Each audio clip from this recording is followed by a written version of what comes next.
matin, bonjour ou bonsoir tout le monde et bienvenue à ce 53e épisode des Sommeliers de la lutte. Ici Max Perriard en compagnie de la carte de la mode. Toujours. Monsieur Pierre Gastonguay, comment ça va Pierre? Ça va bien avec mon t-shirt noir, toujours très à la mode. Ça se démode constant, pas. ça se démode. Dans 50 ans, quand le futur vont nous regarder, puis ils vont faire ça ressemble des humains. Quand il y avait de la neige, ils vont faire... Ça marche encore le noir. Le noir, toujours faire un beau contraste avec la neige qu'on a de moins en moins, qui est de plus en plus noir-brune, brune-noir. Fait que ça fait un petit match, avec... c'est ça. De toute façon, là c'est l'été, là, maintenant. Là, si vous écoutez, vous êtes l'hiver, je sais pas, vous habitez, j'imagine, au pôle Nord ou au pôle Sud, peut-être. Je sais pas si on a du monde au pôle Nord. Est-ce qu'on se rend jusque-là? Je pense pas. Peut-être. Peut-être. Les ondes radio, hein, parce qu'on est à radio, c'est les ondes FM. C'est sûr qu'il y a un lutin qui tripe sa lutte à quelque part. Ah, ben oui, ça c'est sûr. Au pôle Nord, là, c'est ben clair. Oui. Ben oui. Fait que c'est vous, faites nous écrire dans les commentaires. Ben, celui qui fait les bonhommes, celui qui fait les figurines de lutte, je veux dire. Ben oui, il en faut un. Peut-être lui, le lutin. Il en faut. Le lutin qui fait les bonhommes, que tu peux étirer les bras, là, dans le temps. Exactement. Comment a été ta semaine, toi, Pierre? Ah, grosse semaine qui vient de passer. J'ai lancé un autre projet. Parce que je n'ai pas assez de projets. Ça s'appelle Humour 101.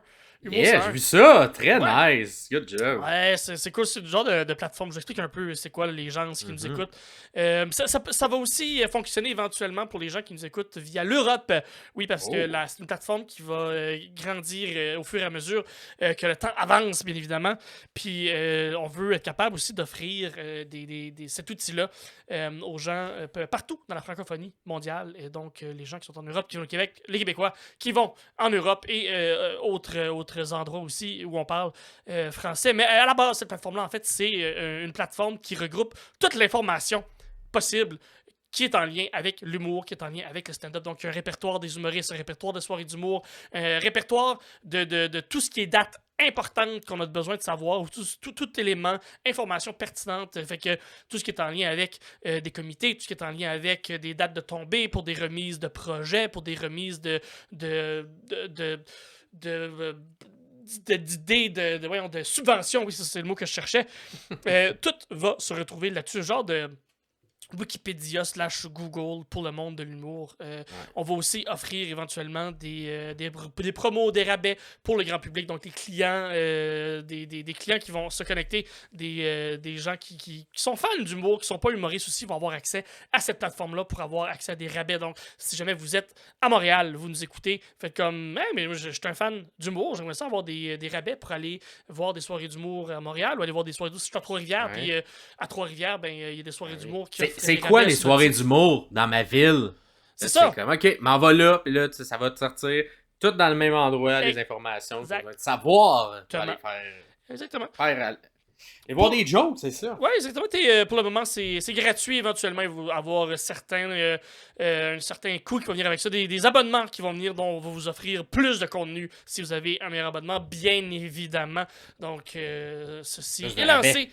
Notre site n'est pas encore complètement fini, donc est encore en construction, mais notre page Facebook est bel et bien là. Vous pouvez venir quand même nous visiter. La page, elle existe, avec elle ne suis pas complète. Si vous voulez venir voir à quoi ça ressemble, humour101.ca. Si vous êtes en Europe, je pense que si vous faites humour101.ca, pareil, ça va fonctionner. C'est juste que vous ne le retrouverez pas aussi facilement dans votre Google. Si vous faites Google Humour 101, il ne va pas ressortir naturellement.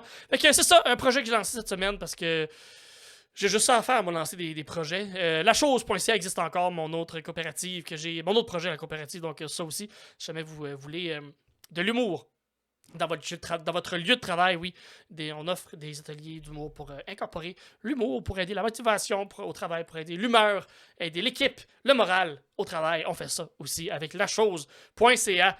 Fait que manque pas de job. On manque pas de job de mon côté. Tant mieux. Ouais, c'est ça. Fait que moi, ça ressemblait à ça. De ton côté, c'était plus tranquille, Maxime? Ah, pas tellement. Beaucoup de projets également. Moi, j'ai un mois de juin qui fait pas beaucoup de sens au point de vue... Puis on est le 3, imagine. On est le 3, mais tu sais, c'est ça. C'est comme un... J'ai déjà hâte à la fin de ce mois de juillet-là parce que ça s'enchaîne beaucoup de choses. Donc, évidemment, le podcast, évidemment, Job dans le jour, c'est mon projet que je lead. Fait que tournoi de golf, fait qu'on travaille sur ça. Ensuite, on a un spectacle d'humour au Minifest. On a un déménagement à travers tout ça. On a préparation pour un bébé qui arrive à travers tout ça. Et à travers cette préparation-là, ben, on a fait aujourd'hui, on s'est croisés aujourd'hui dans la journée. Ouais. Parce que c'était un genre de shower sympathique dans un parc où plein d'amis sont venus nous dire allô, puis nous encourager, puis des petits cadeaux pour nous aider avec bébé qui arrive. Fait que ouais, c'est très plaisant. Merci à tout le monde qui était là. Très cool. Toi et ta douce, Yétier. J'ai bien apprécié de vous y voir. Fait que ouais, c'est ça. J'ai beaucoup de choses. Fait que quand c'est ça, je pense que je vais faire comme Roman Reigns, là, tu sais. En juillet, on va aller faire des petits dodos. Des petits dodos en juillet. La seule place que vous allez pouvoir me voir en juillet, ça va être à ce podcast-ci. Le reste du temps, on va faire des petits dodos puis de faire des boîtes. Des petits dodos dans des boîtes. Fait que, oui, ça va être pleinement hérité, là, je veux dire. On se donne corps et âme. Surtout, c'est Blood, Sweat and Tears. Ben, il reste avec le show de lutte qui s'en vient, il risque d'avoir les 3 dans la même soirée. Fait que.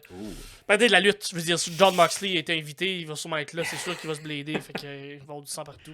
Exactement. C'est la lutte, toujours le lien en bas dans les commentaires, ou pas dans les commentaires, dans la description, pour si vous voulez avoir des billets pour ce spectacle Minifest Mania. C'est le vendredi 14 juin prochain. On y approche. Dans moins de 2 semaines maintenant. Et vous êtes plusieurs à nous faire des commentaires au cours des dernières semaines. Plus en plus de gens, des gens qu'on voit pour la première fois aussi. Et d'abord, ça a fait réagir la chronique qu'il fait mieux sur le Spine Buster. Ouais. Beaucoup de gens, beaucoup d'opinions différentes aussi. Des opinions très très différentes. Exemple, il y a Michel EF 6922 qui a dit Triple H est de loin. Lui, c'est sans équivoque. Triple H qui a le meilleur Spinebuster. Il y a Silverback 21336 qui, lui, c'est Batista. Obviously. Voyons, c'est certain. Et il y a, je veux pas scraper ton nom, mais c'est Manitilde. Je crois que tu as bel et bien raison. Qui dit Arn Anderson, il n'y a aucun débat, personne ne le touche pour cette prise, même à la All Elite. Le papy a montré qu'il était le meilleur de tous les temps. Sinon, pour votre choix, je dirais Batista, même si je trouve que les 3 n'ont vraiment rien, j'avais vraiment bien fait cette prise, oui. Fait qu'on voit que ça tire partout, hein. Tout le monde a une opinion très... Mais c'est vrai qu'Arn Anderson, il est particulièrement le fun à voir le faire. On va dire qu'il y a comme un whip quand il le fait, genre. Le Spinebuster, fait que je suis d'accord quand Arn Anderson. Ce que je fais tout le temps des petites recherches pareilles avant, juste pour être certain que je me fous pas dans ce que je dis. Et j'avais vu le nom d'Arn Anderson sortir quand même souvent pour dire que c'était celui qui avait le plus beau Spinebuster. Mais moi, j'ai jamais vraiment vu le faire. C'est une autre époque, fait que je l'avais pas ajouté dans mon top. Mais faut croire que c'est lui qui est le greatest of all time pour les Spinebusters. Fait que écoute, je vais prendre la critique. On t'haït. T'as pas pogné le bon, Pierre. Voilà. Écoute, les 3 que j'ai nommés, c'est de la merde. C'est ça. Mais tu peux te reprendre tout de suite parce que maintenant qu'on est dans le sujet, on va enchaîner tout de suite avec la première chronique de cet épisode. On va y aller avec qui le fait mieux, Pierre. C'est quoi cette semaine? Qui le fait mieux? Cette semaine à qui? Le fait mieux, je me suis étouffé dans mon jingle.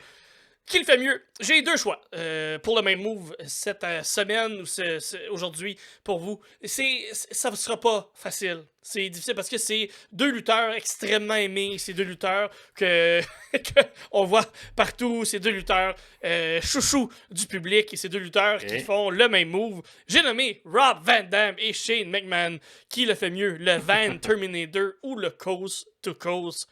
Qui le fait mieux? D'après toi. Parfait. Écoute, je sais pas si Shane est si aimé que ça. Hein. Je sais. C'est vraiment pour le blabla que je dis ça. Vraiment pour la Mais puis je pense que ça va bien, justement. Peut-être une raison qui est peut-être moins appréciée, quoique. Je pense qu'il y a quand même qui a mangé son pain noir et ses croûtes dans la carrière. Absolument. Mais un des mouvements que plusieurs auront procédé, son Coast to Coast, qu'il aurait peut-être un peu pris de Monsieur Rob Van Dam. Parce que c'est fortement inspiré de ça, mais genre version plus facile, on dirait, parce que Shane, lui, mettait une poubelle. Fait Exactement. peut sauter un petit peu moins loin. C'est ça, il y Un avait petit pied de moins. C'est ça, exactement. Un pied de moins. Je pense quand même, moi, que j'aime... On dirait que je préfère l'effet avec la poubelle. Ouais. Mais pour le respect, pour l'originalité, pour la personne qui a fait la première fois un move comme ça, mais surtout pour la difficulté. Oui. Parce que c'est beaucoup plus difficile sauter en springboard de la 3 de l'autre bord avec une chaise dans les mains, la mettre à la bonne place, puis de faire un dropkick dessus, puis la face... Fait que je vais y aller avec Rob Van Dam, même si je pense que c'est quand même une version améliorée, une version avec une poubelle pour l'impact. Dans les faits, c'est beaucoup plus difficile de le faire avec une chaise. La version. Je vais avec le Van Terminator de Rob Van Dam, l'original. Et c'est ça. Pareil, c'est après avoir Paul Heyman, à l'époque, qui était en coulisses. Il a montré une petite vidéo à Shane de Rob qui faisait ça à la ECW. Puis il a fait donne-moi tes gars de faire ça. Fais-les. Ça a créé ça. Puis ce qui est un peu décevant, par exemple, c'est que maintenant, les gens disent à Rob Van Dam qu'il fait le coast to coast à la place de l'inverse. Fait que des fois, je pense que ça le frustre un petit peu, ça, à Monsieur Rob. Je crois que oui. Moi, tant qu'à être un méchant, là, tant qu'à être un méchant, moi, je vais aller full-on méchant. D'après moi, c'est Shane McMahon qui le fait mieux. Pourquoi? Je trouve qu'il y a un meilleur... la façon qu'il va se lancer, la façon qu'il va bouger dans les airs, la façon, on dirait que, je sais pas, qu'il s'élance puis qu'il se donne un genre de swing, un double saut dans les airs, un peu comme Mario Bros, là. Un genre de double saut dans les airs, de la façon qu'il fait. Fait que pour moi, malgré toute la haine que je vais recevoir, je trouve que c'est Shane McMahon qui fait mieux le Van Terminator ou le Coast to Coast dans son cas. Et que si vous, c'est Rob Van Dam, dites-nous dans les commentaires si jamais c'est Shane McMahon. Écrivez-le dans les commentaires, mais en caps lock pour être certain que votre parole soit entendue. Et que... Ben oui, c'est parce que c'est ça. Ils font comme toi, puis ils crient, les gens, dans les commentaires, avec les caps, là. Exactement. Non, mais il faut s'exprimer. C'est jamais les gens les plus intelligents qui disent les meilleures affaires, c'est les gens qui parlent le plus fort. Internet, c'est ça, Maxime. Ok, c'est bon, parfait. Fait qu'écrivez en caps lock en bas. Ou, ça faudrait qu'il y ait des minus lock. Tu sais, genre, quelqu'un qui chuchote. Je vais chuchoter mon commentaire. Moi, je chuchote un petit peu. Parce qu'il y a trop de gens qui crient. Fait que dites-nous ça en dessous. Et on va enchaîner avec la deuxième chronique. Ma chronique Push Burry, changement de gimmick. Push Burry, changement de gimmick. Push Burry, changement de gimmick. Et cette semaine, je vous rappelle les règles. On nomme 3 lutteurs, 3 lutteuses cette fois-ci. Et on va décider qui dans les 3. Faut faire des choix. Laquelle on va pusher, laquelle on va enterrer et laquelle on va changer de gimmick, on va changer son personnage. Et pour cette semaine, j'ai décidé de prendre 3 des 4 Horsewomen. Les 3 qui restent. Restent au moment d'écrire. Il y a une des 3 que le contrat est un peu en l'air, en suspens. Je pense tout de même. Je pense qu'on nous work un petit peu, d'après moi. Ça m'étonnerait beaucoup que Becky Lynch quitte, mais c'est une des 3. Donc Becky Lynch, Charlotte Flair ou Bayley, qui dans ces 3 madames, qui ont mis un peu sur leurs épaules la révolution féminine dans fin des années 2010, genre 2018 à peu près. Et évidemment, il y avait une Mercedes Moné, Sasha Banks qui était avec elle, mais elle n'est plus là. Fait que pour le bien du jeu, seulement ces 3-là. Qui tu pushes, qui tu enterres et qui tu changes de gimmick entre Charlotte, Becky ou Bayley, Pierre? Ça, pour moi, c'est même pas un challenge. C'est super facile. Je continue dans mon personnage un peu hautain. Là. Pour moi, c'est Bayley que tu pousses. Donne tout. C'est elle que on dirait qu'elle a eu le moins là, depuis le début. Elle mérite. Des 3, là, Des 3, celles qui a moins eu de tape sur l'épaule, de tape dans le dos. C'est encore, vas-y. Gagne toutes, là, on fait confiance. Elle le mérite. Elle commence à l'avoir tranquillement, là, à les pousser. Faites-le. Changement de gimmick pour Charlotte Flair. Ça va, là. On a compris, Charlotte, là. T'es bonne, t'as du charisme, t'es méthodique. Tu as un peu le même façon de travailler que ton père. Ok, fine, mais est-ce que tu es si bonne que ça? Tu es capable de montrer autre chose? Est-ce que tu es capable de trouver une autre couleur, de trouver une autre facette de toi, Charlotte? Et Becky, je trouve qu'elle mériterait là, de descendre un peu. Ces 3 derniers titres, ou ces 2 ou 3 derniers titres, là, ils ont été donnés juste pour y être donnés. Là. Ça n'a même pas été si difficile à aller chercher. C'est un peu par défaut. Là, tu sais, il faut quelqu'un avec du star power, il reste Becky. Là, on y donne. Fait que non, moi je pense que Becky, on peut la bury un peu, là, ça ne ferait pas de tort de redescendre un peu plus bas pour être capable elle aussi de remonter. Becky qui s'est réinventée quand même au cours des années, au fur et à mesure que le temps avançait. Donc je trouve que ça lui va quand même bien. C'est pour ça aussi qu'elle a réussi à avoir quand même beaucoup de championnats et ce star power là, parce qu'elle a réussi à bien faire les choses. Bayley aussi. Puis je trouve que Charlotte mérite un petit changement, donc ça va être ça pour moi de mon côté. Parfait. Moi, de mon bord, moi aussi, je vais aller avec un push du côté de Bayley. Nice. On est au début de ça, évidemment, de ce push-là, au moment où on fait cette capsule-là. On est en juin 2024. Et Bayley est à son début de règne. Fait que je pense qu'elle mérite. Ça fait longtemps qu'on l'a mis un petit peu plus dans l'ombre. Et c'est également une lutteuse qui est particulièrement bonne avec les nouvelles personnes, qui a une chimie rapide avec beaucoup de gens. Mm-hmm. Donc, avec le 109 qui monte de NXT, beaucoup de nouvelles lutteuses qui vont arriver dans les prochaines années. Uh-huh. L'impression que d'avoir une championne Bayley qui offre la chance à plein de nouvelles de venir l'affronter pour le titre. Ouais. Ça pourrait bien fonctionner pour permettre à tout le monde de bien paraître. Ensuite, moi, pour le Bury, je vais aller du côté de Charlotte Flair parce que je le sais pertinemment que c'est quelque chose qu'elle accepterait jamais dans la vraie vie. On lui dirait, ouais, tu vas être sur une losing streak de 6 mois. Elle pèterait les coches, elle partirait, elle ferait, vous me ferez jamais ça, c'est pas ça mon personnage.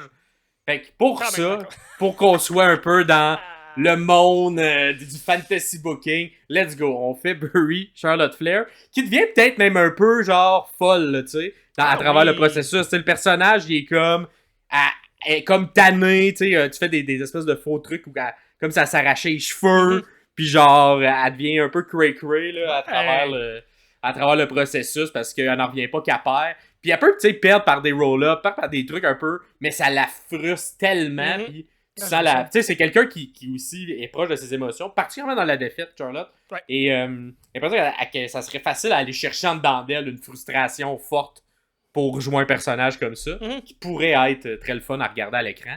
Et moi, je vais y aller avec un changement de gimmick de Becky. Je pense que The Man a fait son temps.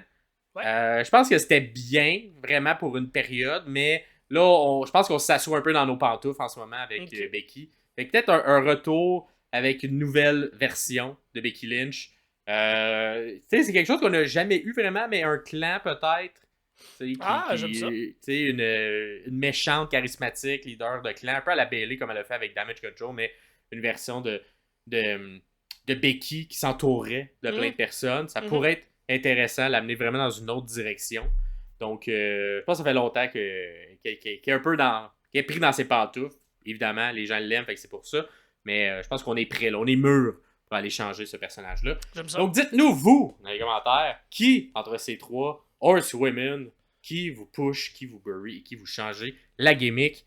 On écrit ça juste en dessous. Si vous écoutez à l'audio, on va sur la page Facebook ou Instagram et on vient l'écrire également. Toujours un plaisir de vous lire et de faire grossir cette belle communauté-là qui prend ses ailes tranquillement pas vite. J'aime bien ça. Ça se répond. Puis non, c'est le fun. Bon, on va le pôle, on plane un peu, genre à 2 mètres au top, au-dessus des plaines, là. Mais on a pris notre envol pareil. J'aime ça. On a pris notre envol, c'est le fun. Et justement, l'épisode de cette semaine, c'est un retour, c'est un épisode régulier. Fait que le retour sur toute la lutte. C'était quoi la lutte? La lutte qui était bonne cette semaine, parce que c'est ça le mandat des sommeliers en premier lieu. Vous dire quoi regarder, qu'est-ce qui valait la peine, puis le reste, écoutez pas ça, perdez pas votre temps là-dessus. Fait que du 27 mai au 1er juin 2024, on couvre tous les épisodes réguliers, puis on va avoir un petit spécial cette semaine. On va en ajouter un autre, un tout petit peu. C'est quand même passé quelque chose de très intéressant à NXT. Oui. Fait qu'on va en jaser brièvement. Cependant, on commence ça en ordre chronologique. Fait qu'on commence avec le Raw du 27 mai 2024. Yes. Et on va commencer ça par une analyse de toi, Pierre, du match qui était quand même un peu court, mais très bon, très intense de Ricochet. Très intense. Ilya Dragunov. Il y a Ricochet contre Ilya Dragunov, tu l'as bien dit. Et parce que je trouve qu'il y avait aussi une belle histoire qui était racontée dans ce match-là. Fait que je voulais vous en parler, vous analyser un peu plus. Ça fait longtemps, ça fait un petit bout, moi, que j'ai pas analysé de match, là. Fait que j'étais dû là, pour vous analyser, vous parler en profondeur d'un match qui s'est passé que j'ai bien aimé. Et moi, le lundi passé, j'ai tout de suite callé à Max. Dès que j'ai vu, là, lundi soir, j'ai écouté presque live le Raw. C'est rare que ça arrive, mais je l'ai écouté peut-être avec 1 heure ou 2 de décalage. Et j'ai texté tout de suite Maxime en faisant comme C'est moi qui C'est très analyse. bon. C'est moi qui prends Dibs. C'est moi qui prends ce match-là pour analyser. C'est Ricochet qui a mal aux côtes. Si on se souvient bien la semaine passée, pour ceux qui ont écouté Raw, Ricochet s'est fait rentrer dedans par un Braun Breaker dans une case. Bagang, backstage. Maudit Braun Breaker. Pas Il est fin, pas fin. Braun. Braun, là, il est sur une lancée, là. Littéralement, il se lance sur les gens. Il est sur une lancée. Mais Ricochet, il veut quand même lutter. On le voit, lui et Dragunov, dans une vignette qui a été filmée plus tôt. Ricochet qui demande à Dragunov d'aller chercher. Va chercher ton gear, là. Va chercher ton gear parce qu'il est prêt. Moi, je suis prêt à lutter. Ça s'est passé après que Dragunov le bave un peu là, en leur remerciant là, d'avoir. Hey, merci d'avoir tassé du chemin. Si t'étais pas là, c'est moi qui aurais mangé le coup de Braun Breaker. Fait que il le bave un peu comme ça. Fait que là, Ricochet, il y a déjà eu un premier affrontement. Exactement. La première ronde du tournoi dans King of the Ring, il y a de ça 3 semaines, presque un mois maintenant, où Ricochet a perdu contre Dragunov. Fait que Ricochet veut sa revanche. Sa revanche, mais Dragunov, il veut pas une revanche cheap. T'sais, comme là, es-tu blessé ou t'es vraiment correct? Parce que moi, m'a te pété à la gueule. Là. Mais, si t'es blessé, là, tu pourras pas dire ça comme excuse. Exactement. Mais vous allez voir, je l'ai souligné tout le long du match, Dragunov, un lutteur extrêmement intelligent. J'aime beaucoup de la façon qu'il travaille. J'aime comment il construit ses matchs parce que il s'adapte très très vite, il s'adapte très très bien. Puis il est pas. C'est ça, il est pas niaiseux de la façon qu'il va faire ses moves. Vous allez comprendre quand on va décliner un peu tout ce qui s'est passé pendant ce match-là. Il y a un code QR qui est arrivé pendant l'entrée de Dragunov. Il faisait ça. Fait que je sais pas exactement ce qu'on va faire avec ça. On va revenir plus tard dans l'épisode, vous allez voir. Je pense qu'il y a eu des petits trucs cette semaine. Je pense qu'on n'aura pas besoin de le mettre dans un épisode spécial. On va pouvoir l'entrer. Pour pouvoir tout intégrer ça dans notre épisode de cette semaine. On va sortir la capsule quand même, inquiétez-vous pas, vous allez pouvoir le trouver isolé. Fait que oui, un gros départ avec un dropkick de la part de Ricochet qui ne niaise pas avec ça.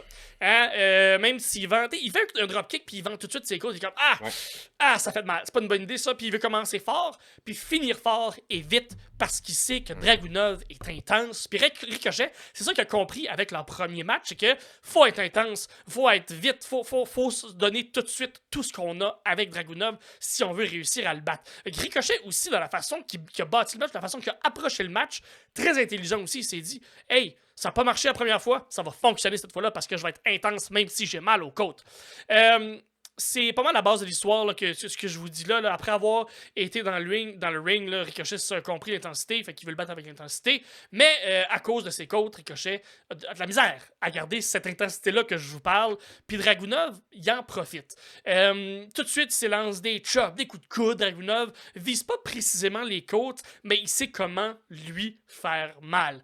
Premier souplex, release. Que Dragunov fait à Ricochet. Ricochet tombe sur ses pieds parce que Ricochet, c'est un jaguar. C'est un puma. Il est capable. C'est un puma. C'est le roi des pumas. C'est un chat. Il est capable de retomber sur ses pattes. Et que Dragunov, pas plus fou qu'un autre, il en prend, je vous le dis, il est intelligent. 2 autres gros souplex, mais il le maintient, il tient en place. C'est pas un release souplex, c'est quand même, mon mot t'a dit, mot à voir. Puis Ricochet a mal. Ça lui fait mal. Gardez ça en tête. C'est là que j'ai vu aussi le 3e souplex que Dragunov a donné. C'est un des plus beaux souplex que j'ai vu dans les dernières années.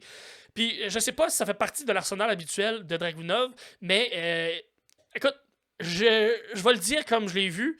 Dragunov a pris Ricochet par la fourche, puis il a fait un souplex. Il l'a pris par le fond de culotte, puis il a fait un souplex, puis il l'a même gardé là. Il l'a gardé là, 1, 2, non, simplement 2. Vraiment bien fait de la part. Mais c'est un mix avec Ricochet qui est tellement bon aussi. Ben oui, c'est exactement. C'est tough. C'est quelque chose qui se fait à 2. Il pourrait pas faire ça n'importe qui. Il y a beaucoup de moves qui sont faits dans ce match-là que tu es comme waouh, c'est beau parce que c'est la rencontre de 2 personnes qui ont vraiment une très bonne chimie ensemble. Exactement. Ça fonctionne super bien. Dragunov tente un powerbomb, Ricochet. Il tient le coup, il réussit à contrer tout ça. Il rentre avec un bon coup de pied, mais Dragunov l'intercepte et c'est là qu'il fait faire un backflip. Puis là, tu te dis comme, hey, Ricochet, on l'a vu là, c'était un puma, c'était un chat, il va retomber sur ses pattes. Non, tombe à plat sur le ventre, ça lui fait mal. Dragunov vise pas précisément les côtes, mais il sait très bien comment lui faire mal. C'est suivi d'un coup de genou qui lance Ricochet en dehors du ring. Ricochet est un peu inconscient en dehors du ring. Qu'est-ce qui se passe pendant ce temps-là? On s'en va à la pause. Yes. Voilà, à la pause. Et je vous invite pendant cette pause à venir acheter des billets pour le Minifest Mania qui se passe le 14 14 juin à Montréal à 17h30 au bar l'adversaire. L'adversaire. Dans Hochelag. Venez voir, c'est moi et Maxime qui animent un spectacle thématique, lutte, spectacle d'humour, mais avec une ambiance de lutte. Donc, si vous voulez venir crier des t'es pas bon ou t'es pas fin à un humoriste, ça va être la place. Pas trop d'idées. Je vous conseille peut-être pas nécessairement, ça peut être bizarre pendant un numéro d'humour, mais écoute, c'est un match de lutte, c'est un thématique lutte, on sait jamais ce qui peut se passer. Au retour de la pause, c'est une compétition de force, c'est coup de coude contre coup de coude. C'est à peu près 50-50. Les deux, on voit les deux que ils veulent vraiment gagner ce match-là. Mais c'est Dragunov qui réussit à sortir un autre gros souplex. Mais Ricochet n'a pas dit son dernier mot parce qu'il y a un gros pump kick qui pousse Dragunov à son tour en dehors du ring. Mais on va pas à la pause. Pas cette fois-là parce que Dragunov est resté debout. Il n'est pas tombé à terre. Il n'est pas tombé à plat. Fait que toute la production en arrière fait comme non! Oh, on va pas à la pause parce que Ricochet fait ce qu'il fait de mieux. Il saute un beau saut entre deux cordes. Il saute. On dirait qu'il part de la moitié du ring, là. Puis comme il vole. Ouais. C'est Superman. Il est incroyable. Il est incroyable. Il tombe en horizontal rapide, puis ouais. il flotte là-dessus, genre. Lui aussi, il a pris son envol, il a pris ses ailes et il s'envole directement dans sur la plaine. Sur la plaine. Il s'envole directement dans la face de Dragunov. Ricochet revient très vite dans le ring et veut en faire un deuxième. Il s'est dit, hey, ça fonctionne ce move-là. Moi, il en faire un deuxième. Dragunov, je vous l'ai dit au début, on l'a vu, il s'adapte. Hein? Il a réussi à s'adapter avec le souplex, mais il s'adapte aussi avec le dive parce qu'il l'intercepte, il l'attrape, si vous voulez, le prend et le pousse sur les abords du ring. Encore une fois, ne vise pas précisément les côtes, mais c'est comment faire mal à Ricochet. Dragunov est intelligent. Il n'a jamais frappé les côtes. Il n'a jamais donné un coup de poing sur ses côtes, mais tout ce qu'il fait comme moveset présentement, c'est pour faire mal au corps de Ricochet pour que ça lui résonne dans les côtes. Tentative de powerbomb sur le apron, mais c'est contré. Et c'est contré par Ricochet qui s'en va, qui saute sur la deuxième corde et s'en faire un beau moonsault en dehors directement sur Dragunov. This is awesome, this is awesome. C'est ce qu'on entend, c'est ce qu'on chante. C'est vrai que c'était awesome. Et c'est vrai que c'était awesome. Et c'est pour ça qu'on vous en parle. Je vous invite à aller voir ce match-là. On retourne dans le ring. 450 splash raté de la part de Ricochet. Un gros risque à prendre là-dessus. Heureusement, il retombe sur ses pieds, mais c'était un gros risque à prendre s'il connecte avec ce move-là. Sur ses côtes, tant mieux. Ça fait beaucoup de dommages, mais ça lui aurait fait mal aussi. Dragunov connecte deux grosses tabaslacs de corde à linge. 1, 2, non. Simplement 2. Ricochet est encore là. Dragunov fait appel à son Eddie Kingston intérieur et lui déverse des chops dans le coin.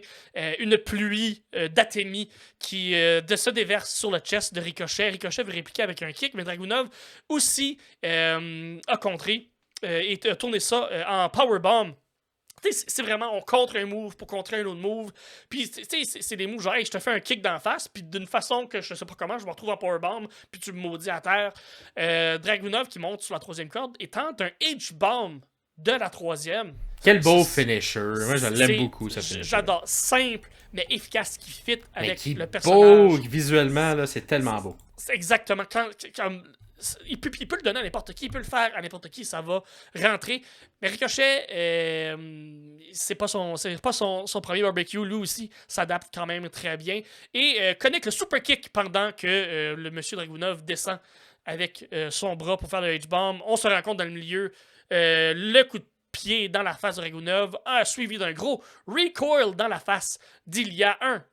2. Non! Simplement 2. On croyait. Moi, j'aurais presque pris quand même. Là, pas presque, j'aurais pris la victoire de Ricochet à ce moment-là. Monte de peine et de misère sur la troisième corde. Le beau Ricochet. Mais Dragunov vient le rejoindre et c'est là que Ricochet fait comme hey! J'ai une tête, moi, m'a l'utiliser. Il donne des gros coups de tête à Dragunov. Peut-être inspiré de JD McDonough. Hein, il s'est vraiment inspiré de JD. Ouais. Parce que JD, j'aime bien ça maintenant, que dans son arsenal, on souligne le fait qu'il a une grosse tête. Puis ça fait plus mal parce qu'il a une grosse tête. Parce qu'il a une grosse tête. Lui, il a juste une petite tête, Ricochet, ça fait pas être dommage. Une petite tête, mais il y a beaucoup de souplesse dans le coup. Fait qu'il est capable de un bon spring dans le coup. Tente le Shooting Star Press et ça connecte Ricochet. Malgré ses côtes, a réussi à surmonter la montagne qui est Ilya Dragunov, il va l'avoir. Il se tourne de bord, il a mal au coude, mais il va aller piner. Il a connecté son shooting star pet. Il va l'avoir. Et qui vient tout briser? C'est Braun Breaker qui vient lui faire un de ses spears. Ding, ding, ding, c'est un no contest. Il n'y a pas de gagnant, il n'y a que des perdants. Et les perdants, c'est nous, parce que c'est Braun Breaker qui est venu contrer tout ça. Dragunov essaye de défendre pas son ami, mais son collègue, qu'il respecte parce qu'il y a eu une grosse bataille et que lui aussi aurait aimé ça. Techniquement, c'est Ricochet qui part avec la victoire, là, vu que c'est lui qui se fait attaquer. Dans les livres, ça va être ça, mais effectivement, on part avec un sentiment. Non, on s'est fait voler cette fin-là. Exactement. Et c'est Breaker qui donne aussi un Spear à Dragunov. Breaker a de l'air intouchable, il a de l'air plus fort que tout le monde. J'aime beaucoup, ça s'en va cette histoire-là. Un beau petit match super, super le fun, avec une fin un peu bizarre, mais j'aime le personnage de Braun Breaker présentement. Puis ça nous apporte aussi un peu à la suite de l'histoire qui est racontée avec Braun Breaker et avec Adam Pearce, Adam Pearce finalement qui a peur de lui, qui était comme hey, t'es pas fin, puis Breaker qui a fait un gros regard, puis Pierce qui était comme ok, ça me tente pas que tu me brises. Ouais, j'ai hâte de voir, on s'en va vers où, parce que moi aussi, c'est une histoire que j'aime bien voir se développer sous nos yeux. C'est un peu un genre, je sais pas comment, tu sais, parce que là, on le fait clairement attaquer des gentils dans des contextes où la foule, on veut qu'on le hue puis qu'on l'aime pas. Mais il y a quand même un aura de badass. Puis s'il se met à attaquer l'autorité qui serait Adam Pearce. J'ai hâte de voir si la foule va pas se ranger derrière lui, un peu à la Stone Cold ou à, tu sais, quelqu'un qui vient genre, yes sir, on veut que tu pètes tout le monde, puis un peu à la Lesnar aussi, là, tu sais, il y a un peu l'aura que Lesnar avait à l'époque, comme, c'est une bête incontrôlable, il n'y a pas encore Snap, comme mettons Lesnar est capable, mais j'ai l'impression que un moment donné, autour de SummerSlam, il devrait avoir un snap qui se passe puis qu'il soit pas content parce que lui, ce qu'il défend, Braun Breaker, c'est mettez-moi dans des matchs qui font du sens. Je suis meilleur que tout le monde et vous me partez comme si j'étais une recrue, genre. Oui, lui il était en tabarnane qui était pas dans le tournoi de exact. King of the Ring. C'est de là que ça part, là, sur toute sa hargne. Moi, ce que j'aime moins, c'est qu'on peut pas toucher Adam Pearce dans le sens où il y a la nuque complètement brisée. Je pense pas que Adam Pearce peut bumper, tandis que de l'autre côté, on a un GM qui est capable qui est capable de bumper. Fait que Nick Aldis, fait que je sais pas, moi j'aurais peut-être gardé à SmackDown, avoir la même histoire du côté de SmackDown, mais être capable de donner un spear à Nick Aldis. Encore là, regarde, c'est pas moi qui book, je sais pas où ça s'en va, mais c'est peut-être ce que j'aurais fait. Il n'y a pas encore de Paul Heyman là, qui est là pour le contrôler. Est-ce qu'il va avoir aussi peut-être éventuellement, parce que peut-être que Adam Pearce pourrait tranquillement soit trouver un genre de Paul Heyman pour essayer de contrôler la bête, ou lui devenir un genre de Paul Heyman pour tenter de contrôler, dompter cette bête-là. Mais effectivement, ça peut aller dans plusieurs sens encore, cette histoire-là, mais clairement, on le sait qu'il fait un beau spear, puis on abuse un peu de ça. Avec Brock Lesnar qui est à la retraite maintenant dans son ranch au Manitoba, j'ai l'impression que c'est Braun Breaker qui va prendre ce spot-là, justement, de gros monstres un peu imbattables qu'on doit surmonter. Puis oui, ce serait pas fou de le mettre en pairing avec quelqu'un qui va le conseiller, qui va le contrôler, comme tu dis. Pour continuer ce beau Raw-là, un autre qui est incontrôlable, c'est Chad Gable. Et pas fin. Il est de moins en moins fin, là. Il est de moins en moins fin. Tu sais, c'était... c'est ça. Il était avec les gens d'Alpha Academy. Puis là, encore une fois, pas content de leur performance. Insulte Maxine. Trouve qu'elle est conne. Puis insulte Otis. Trouve qu'il est pas bon. Un peu ringside dans le match d'Otis. Après le match, Otis, il perd. Puis là, il est pas content, Gable, parce que il fait des choses qu'il a dit à Otis de pas faire, puis là, Otis les fait quand même, parce que la foule, elle aime ça quand il fait son worm, quand il est un peu plus gentil. Puis là, Gable, il est comme, non, c'est pas comme ça qu'on gagne des matchs. Fait qu'après, je vais te montrer, je vais te faire une leçon.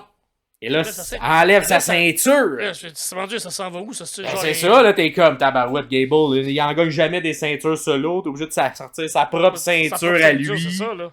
De moldu. Fait que là, pogne la ceinture.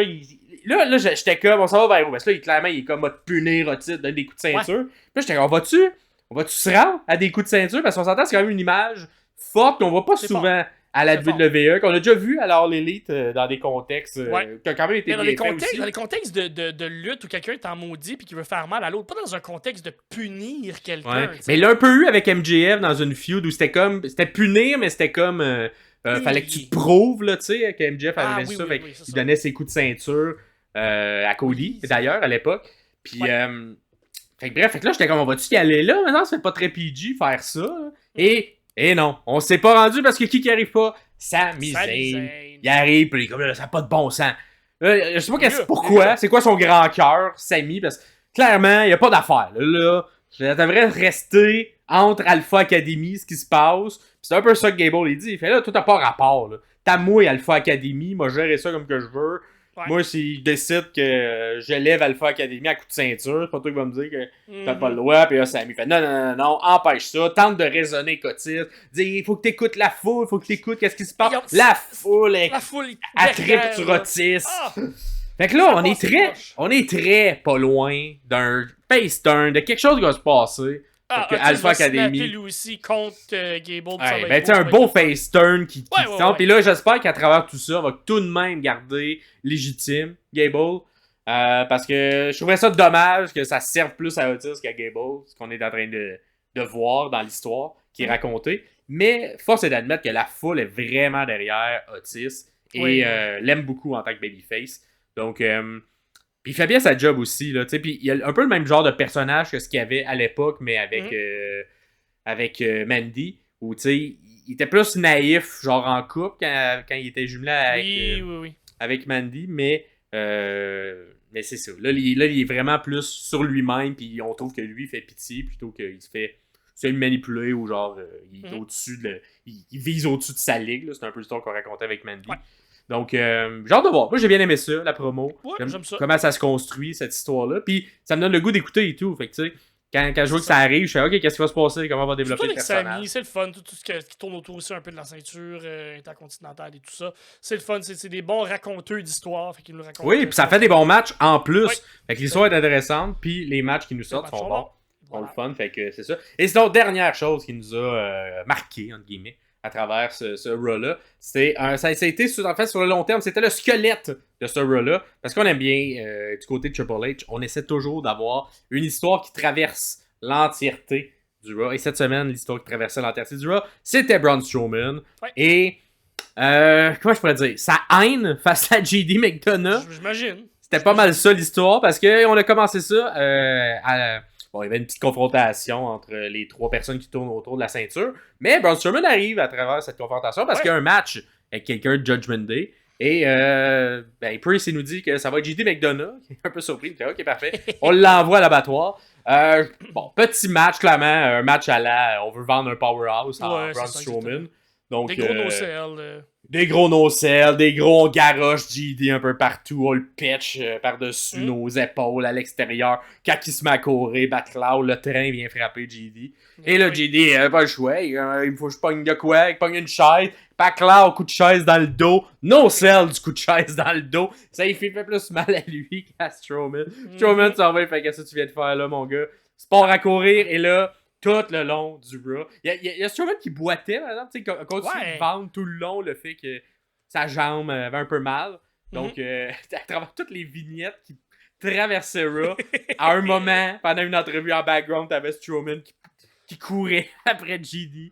Puis, ça nous a amené jusqu'au main event. C'est le main event entre Liv Morgan ainsi que Becky Lynch dans une cage. Donc, des règles cette fois-ci. Je sais pas si c'est un clin d'œil à ce qui s'est passé. All Elite Wrestling qui m'a fâché qu'ils ont sorti d'une cage puis c'est pas ce match, ça n'a pas fini le match. Fait que je sais pas s'ils ont fait on va faire la même affaire puis on va leur montrer comment ça marche un match en cage.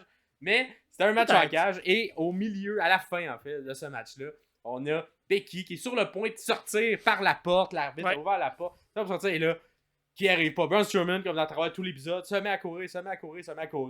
Et là, dans son chemin, il y a Dominic Mysterio qui était là pour on sait pas quoi encore parce qu'au final la guess là, on s'en pas compris. Mais c'est parce qu'au final on s'en fout qui gagne entre Becky. En tout cas moi comment je l'analyse la logique, on s'en fout qui gagne entre Becky ou Liv. On s'entend, on préfère que ce soit pas Liv, mais au final Rhea quand elle va revenir, elle affrontera bien qui que ce sera.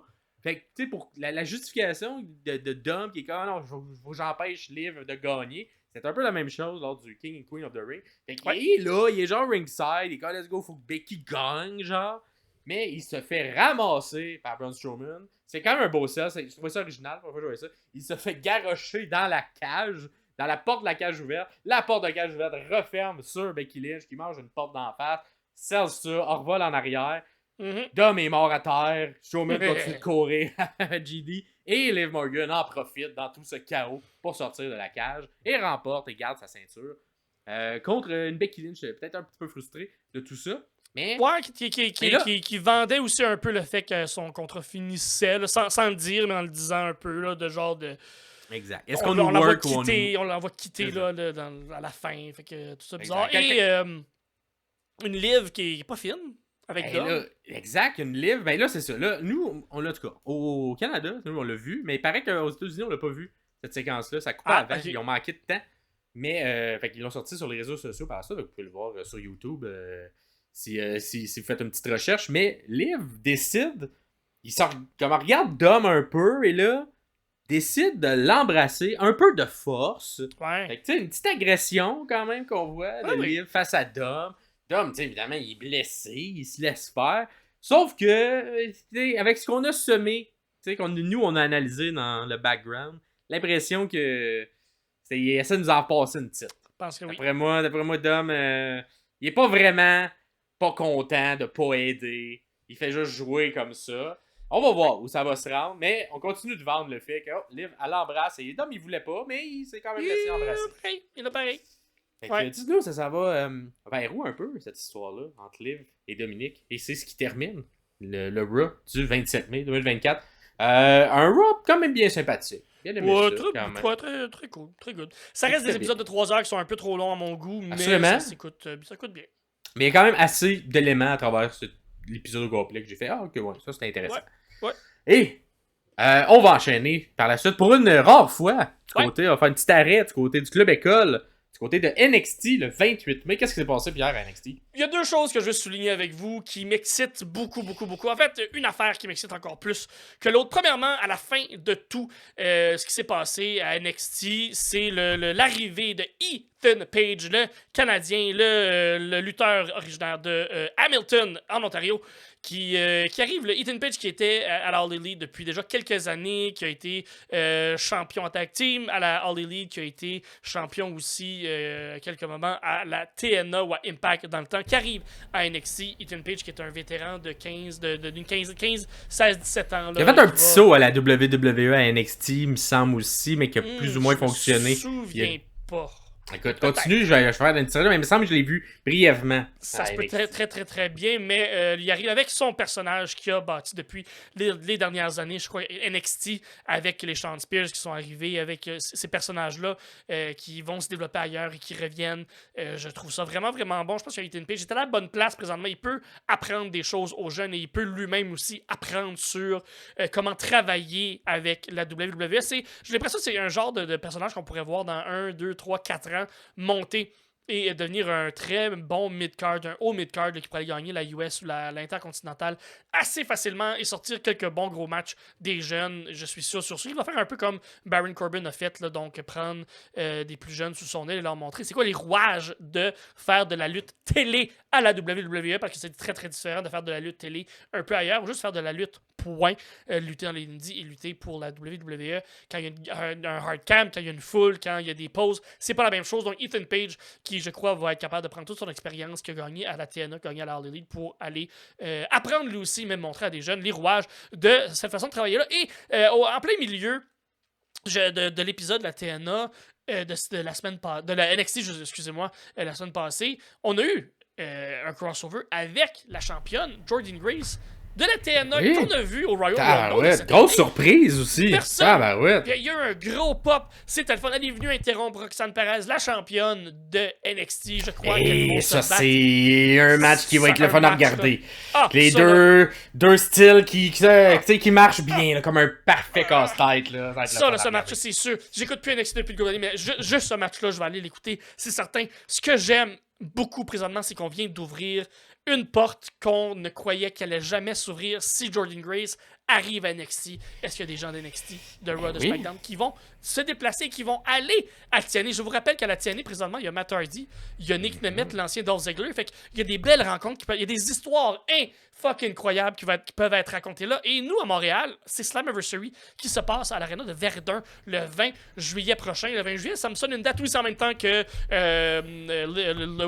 Logan Paul et Mike Tyson vont se battre, mais il y a aussi Slammiversary qui va se passer à Verdun, à Montréal. Je crois pas être là sur place, mais je crois que je vais peut-être sûrement écouter le pay-per-view juste pour voir s'il y a des gens de NXT qui vont être là à Montréal pour ce pay-per-view-là. Donc, moi, ça Jordan se peut que Grace- j'y sois. Ça va dépendre de bébé. Mais j'aimerais Ok. ça peut-être aller voir et couvrir. Comme ça, dans la même année, on va avoir 3 versions. Voir, Trois surtout, compagnies différentes. mais moi, j'aime ça, l'ambiance qui est pas juste dans le ring, mais tout, voir comment la logistique du spectacle se fait. Fait que peut-être aller... Surtout que là, c'est un pay-per-view, il n'y a pas de pause, fait que c'est un peu différent aussi dans le rythme qui est fait. J'ai dit 20 juillet. 20 juillet, j'ai un spectacle le soir, je crois. Ou non, je suis au Nouveau-Brunswick. Bref, je crois Ça pas. sera pas pouvoir possible. être là. Ça ne sera pas possible pour moi. Bon, ben, je vais voir moi, parce que ça se peut que j'y aille et je Parfait. ferai un petit compte-rendu rendu Je vais être là. je vais être en vacances. et au je te Nouveau-Brunswick, confirme. début de vacances. Oui. Je confirme, c'est un faux souvenir, Ethan Page. Je n'ai pas été à NXT. Pendant notre Ah. brève période, je me suis mélangé probablement avec quelqu'un d'autre. Donc, mais ouais, un petit NXT quand même surprenant. Puis J'ai moi, c'est vraiment ça, aimé, là, vraiment Roxanne. aimé ça. Tu sais, tu connais mon amour de Roxanne. Là. Ben oui. Roxanne Perez, pour moi, c'est la prochaine. Fait que, puis Jordan Grace, elle m'a extrêmement impressionné quand elle est montée au Rumble. Donc, ce match-up-là, c'est quelque chose que j'ai envie de voir. J'ai envie de voir fortement. On Absolument. poursuit cette semaine avec un Dynamite du 29 mai. Du 29 29 mai, mai. exactement. Et un bon Dynamite, bien construit, des bons matchs, Mhm. encore une fois. Moi, j'ai beaucoup. Oui, j'ai beaucoup aimé le match Kill Switch contre Swerve, l'ancien Luthozor, contre notre champion. Je trouve que c'est un adversaire qu'on n'a pas vu souvent contre Swerve, là, quelqu'un qui est plus gros, qui est plus imposant un peu. Fait que je trouve que Swerve travaille super bien avec ce genre de lutteur-là. Surtout Luthozor, qui est un peu plus green, même ça fait longtemps qu'il est là, mais j'ai l'impression qu'il travaille un peu moins là, sur un personnage qui est un peu plus effacé dans le background. Mais quand on lui demande de sortir ce genre de match-là, il est capable de le faire. Il l'a fait très bien avec Swerve. Encore une fois, peu importe qui on va pairer avec Swerve pour travailler dans le ring, Swerve va être capable de faire bien paraître, pourra bien faire paraître ma mère là, dans le ring. Fait que je suis certain que ça aide beaucoup à bien faire paraître Monsieur Luthozor, Kill Switch de son prénom. Il y a eu un kick-out du Swerve Stomp, Maxime. Ça, là. Luthozor, là. Qu'est-ce qui se passe? Surtout dans la manière. En tout cas, tu sais, c'est le genre de match que tu vas voir avant le match du pay-per-view, tu sais. Ouais. Fait que là, c'était comme un peu pour boucler la boucle de tout ça. Puis là, tu te pognes contre Luthozor. Fait que j'étais comme, ça va être une domination. Bon, là, on va vendre Swerve Un jour très de fort. squash, je veux dire. là, Exact. Mané, Puis là. non, là, quand je vois le kick-out du Swerve, je fais, qu'est-ce qu'ils font? Qu'est-ce qu'ils font? Puis on va y venir plus tard, là, mais comment qu'il va faire contre l'autre personne qui est imbattable? Fait que, Ben, c'est ça, exactement. Mais non, finalement, il réussit à faire son genre de round-out kick, que je me souviens jamais. Il y a un nom là, à ce Le move-là, house je me souviens jamais. call. Le house call, merci Ouais. beaucoup. Puis finalement, ben, à la fin, après avoir gagné la victoire, il lui coupe un dreads Oui. du dinosaure. Un rappel à ce qui a été fait voilà. il y a quelques Œil semaines. pour œil, déjà. dreads pour dreads. Voilà, Une expression. exactement. Moi, sinon, un autre truc que j'ai bien aimé, et c'est la poursuite d'une storyline qui était très en arrière-plan, très Ouais. de base, puis que Mhm. Tabarouette, il y a quand même un gros payoff. Gros Et payoff. je le suis fun. comme, Tabarouette, c'est rare qu'ils nous font ça, des trucs qui sont pas juste bookés sur 1 ou 2 semaines, mais qui a une construction un peu plus long terme. Et c'est les Young Bucks qui, évidemment, viennent dans le ring, tout le clan de l'élite, là, Ouais, c'est épais, là. annonce... C'est tellement épais, j'aime ça. Là. Annonce le fait que, malheureusement, bon, on en a parlé dans notre review. Nous, quand on a fait le review, hein, on n'avait pas encore la confirmation qu'il s'était cassé à la jambe, mais on avait le pif.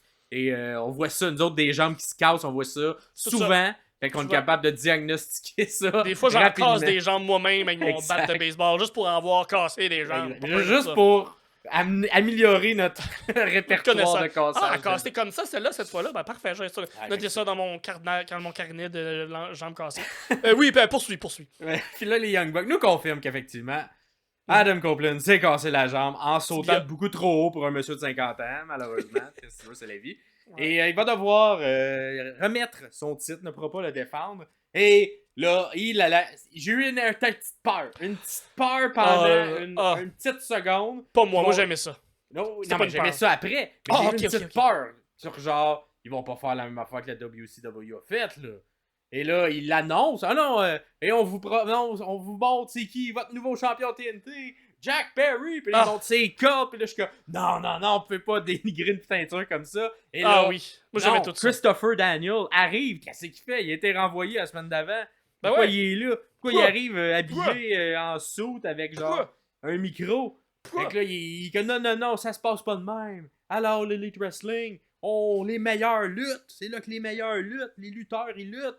Tu vas pas gagner une ceinture juste en te la faisant donner par tes chums. Il va avoir un match à plusieurs, un tournoi, tout ça. Et ça sera décidé de cette manière-là. Et il annonce du même coup qu'il est rendu un genre, c'est pas le terme directeur général, là, mais c'est pas loin. C'est ça. C'est ça pas mal, que Tony Khan l'a engagé pour devenir le directeur. Et là, je suis excité parce que là, c'est quelque chose qu'on veut, là, nous, depuis longtemps. Là. Il faut sortir Tony, qui est pas le meilleur au micro. Et j'avais beaucoup d'espoir que de cette manière-là, on le sort. Bon, malheureusement, que les on va reparler avec le jeune, c'est ça. Nous a fait de la peine un peu pour ça. Mais à ce moment-là, j'étais hype. Là, j'étais comme, yes, sûr. Ils ont tous compris exactement ce qu'il fallait faire. Et c'était un bon segment que j'ai aimé. Puis j'étais comme, Christopher Daniels, c'est vrai, il est bon au micro. Ouais. J'y crois, il peut être un bon GM. Oui, crédible, le respect, tout le monde l'aime, tout le monde le connaît. Il ressemble à Adam Pearce, en plus.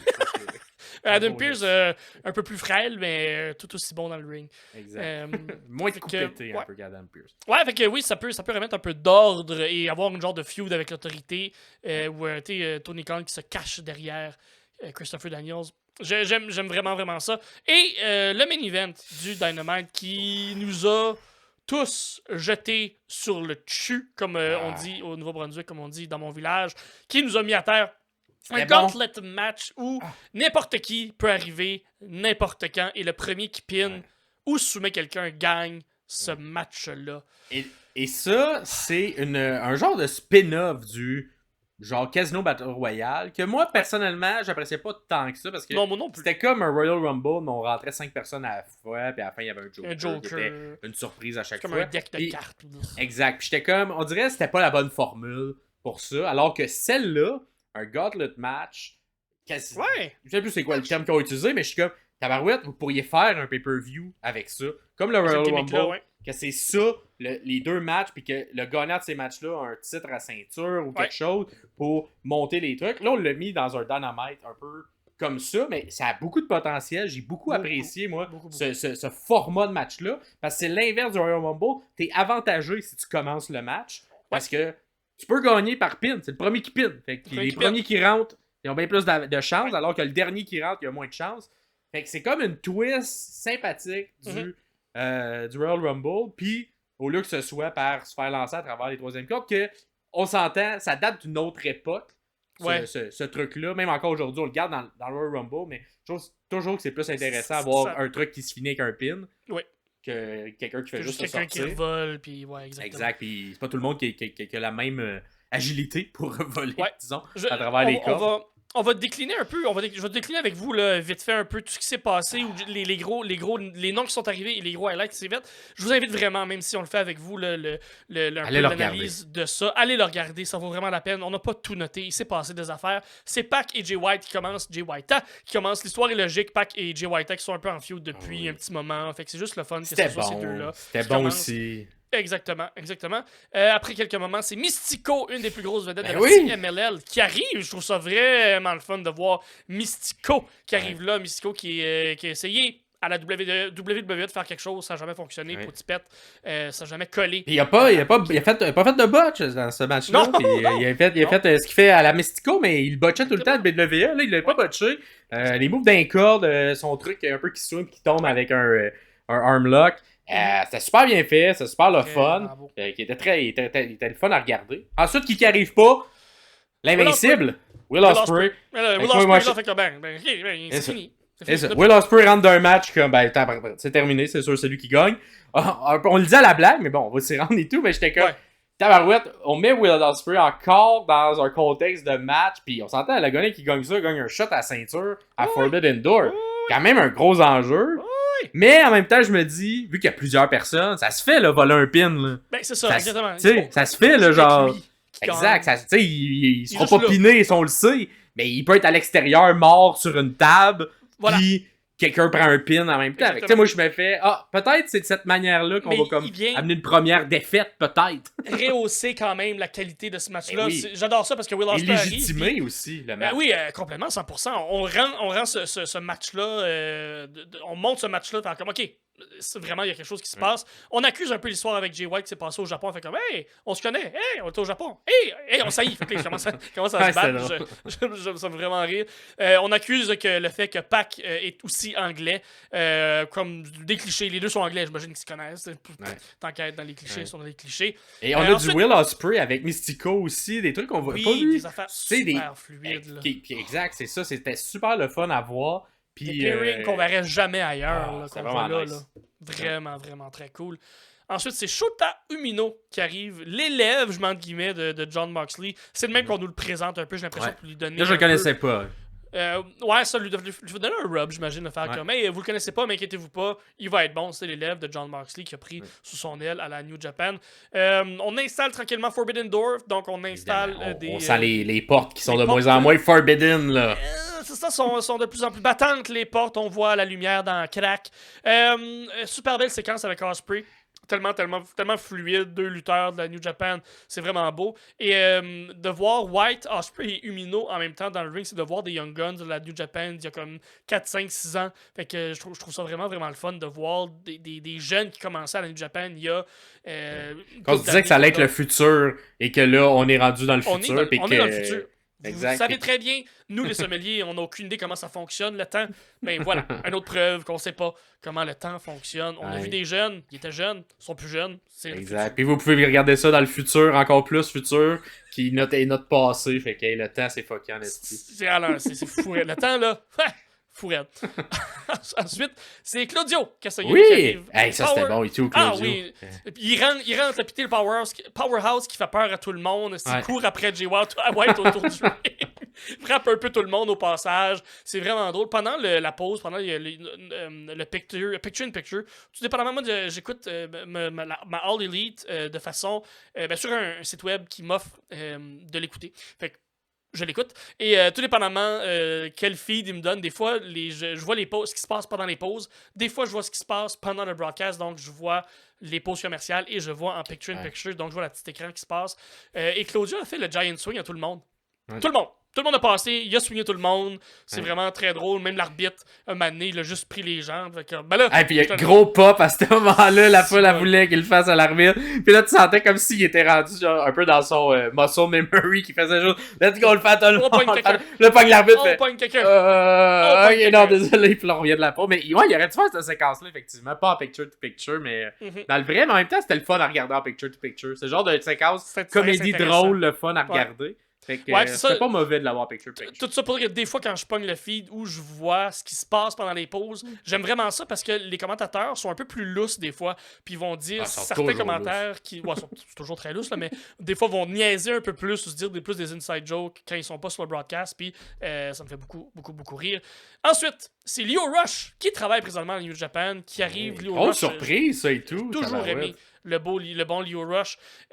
Toujours un de mes préférés quand il était à NXT. Ses matchs contre Garza étaient excellents. Allez voir ça à NXT. Dans le temps, ça vaut la peine. Peut-être en 2019, peut-être fin 2019 environ, où les gars travaillaient ensemble.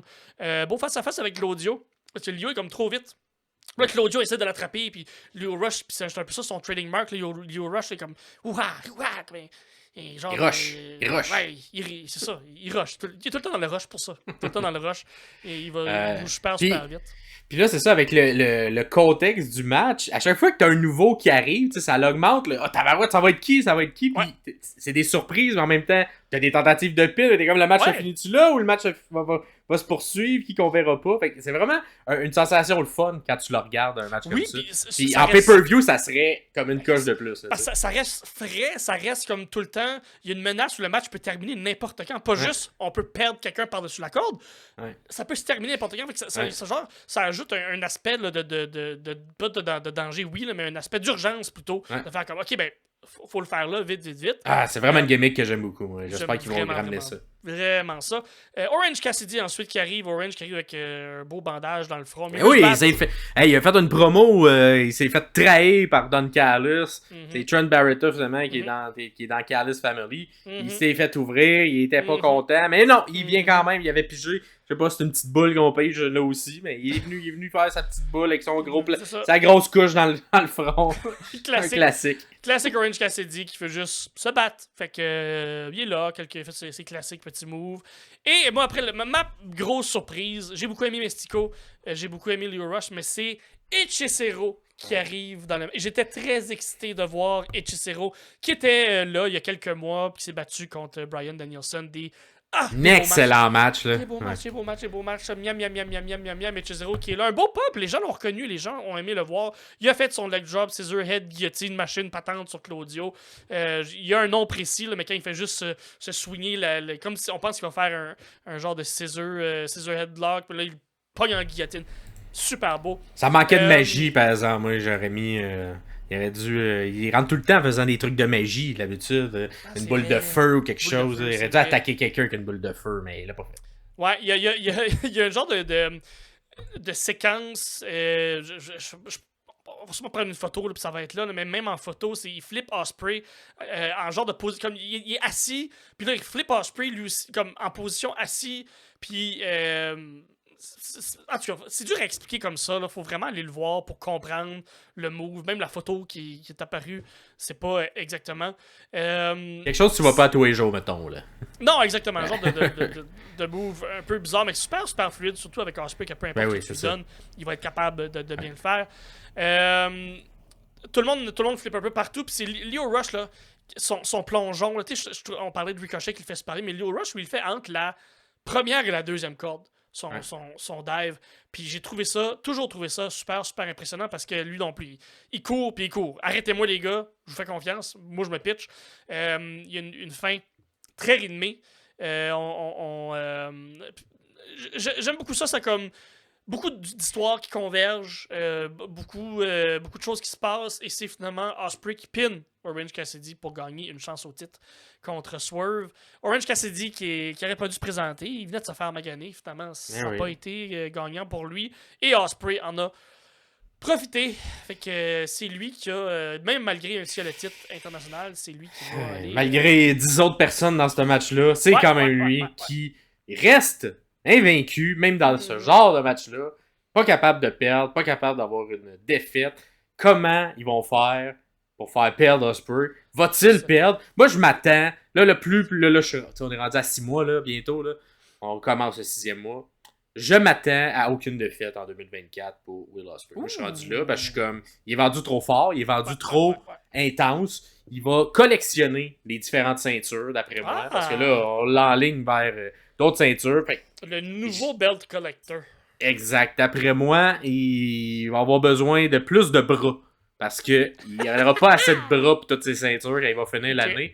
Et parce que Tony, clairement, il l'aime beaucoup. Il l'aime énormément. Will Ospreay, avec raison. Là, moi aussi, c'est mon préféré. Tout le monde l'aime. Mais c'est ça. Là où les meilleurs lutteurs luttent, là, c'est pas mal la définition de Will Ospreay. Fait que comme c'est le tag qu'on donne en ce moment, d'après moi, ça va falloir quelque chose. Et peut-être qu'en début d'année prochaine, on lui permettra une première défaite. Et qui sait, qui sera cette personne-là? Moi, je trouverais intéressant qu'on s'attaque plus au mental pour le faire perdre. Fait qu'on sait qu'MJF, c'est quelqu'un qui est capable de venir jouer dans la tête, de venir tirer ses beaux, toucher les bons pitons, faire ressortir des petites bébites. Qui d'autre est capable de jouer dans la tête aussi et qui a déjà eu toutes les belts? Omega? Non. Ouais. Ouais. Ben, Ouais, c'est sûr qu'à son retour, mais j'ai l'impression que lui, on va l'installer plus du côté de l'histoire il va aller se battre entourant. avec les Bucks, avec les Team VP, c'est All sûr. Elite. Fait que contre Ouais. les EVP. Mais ouais, ça se pourrait également. Ouais, en tout cas, on verra où ça s'en va, mais il est tellement vendu fort. Puis à chaque fois qu'il pop d'un match, il me surprend. Parce que je suis comme, ah ouais, ils vont lui donner ça aussi. Puis, ben oui, ils y ont donné encore. Fait que, Ils ont donné. ça se termine comme ça, ce Allez voir, Dynamite c'est un bon là. Dynamite. Mais C'est un bon c'est un bon Dynamite, mais surtout là, le dernier match. Allez voir ça parce que c'est comme si. En tout cas, moi, j'ai eu le sentiment comme si je regardais mon premier Royal Rumble. Quand je regardais ce match-là. Fait que allez voir ça, c'est vraiment un style intéressant. Un gimmick match vraiment le fun. Puis dites-nous-le en commentaire si vous aussi vous avez apprécié. Ouais. On se rend maintenant au SmackDown. SmackDown? Dis bizarre. SmackDown du 31 mai. SmackDown? Ben oui. On commence ça avec une promo entre Kevin Owens et Paul Heyman. Un KO show, mais il y a son gilet maintenant de RKO avec KO écrit en duct tape. C'était bien, ben tu sais, on s'entend à KO et Paul Heyman, quand même des bonnes personnes au micro. Là. Oui, Tu t'ennuies pas avec ces deux-là. Super bon segment. Il était content, KO, d'être revenu, d'être à SmackDown, parce qu'il explique qu'il était en Arabie Saoudite pour aider son chum. Là tu sais, on vend ça comme si ça fait des années. Là. Moi, pour vrai, ça a commencé à Elimination Chamber, cette là, mais il est comme c'est mon ami depuis toujours. Depuis des mois, non, depuis des années. Ok, oui, c'est ça. Toi, là. Mais c'est ça, il était en Arabie pour aider son ami Randy Orton.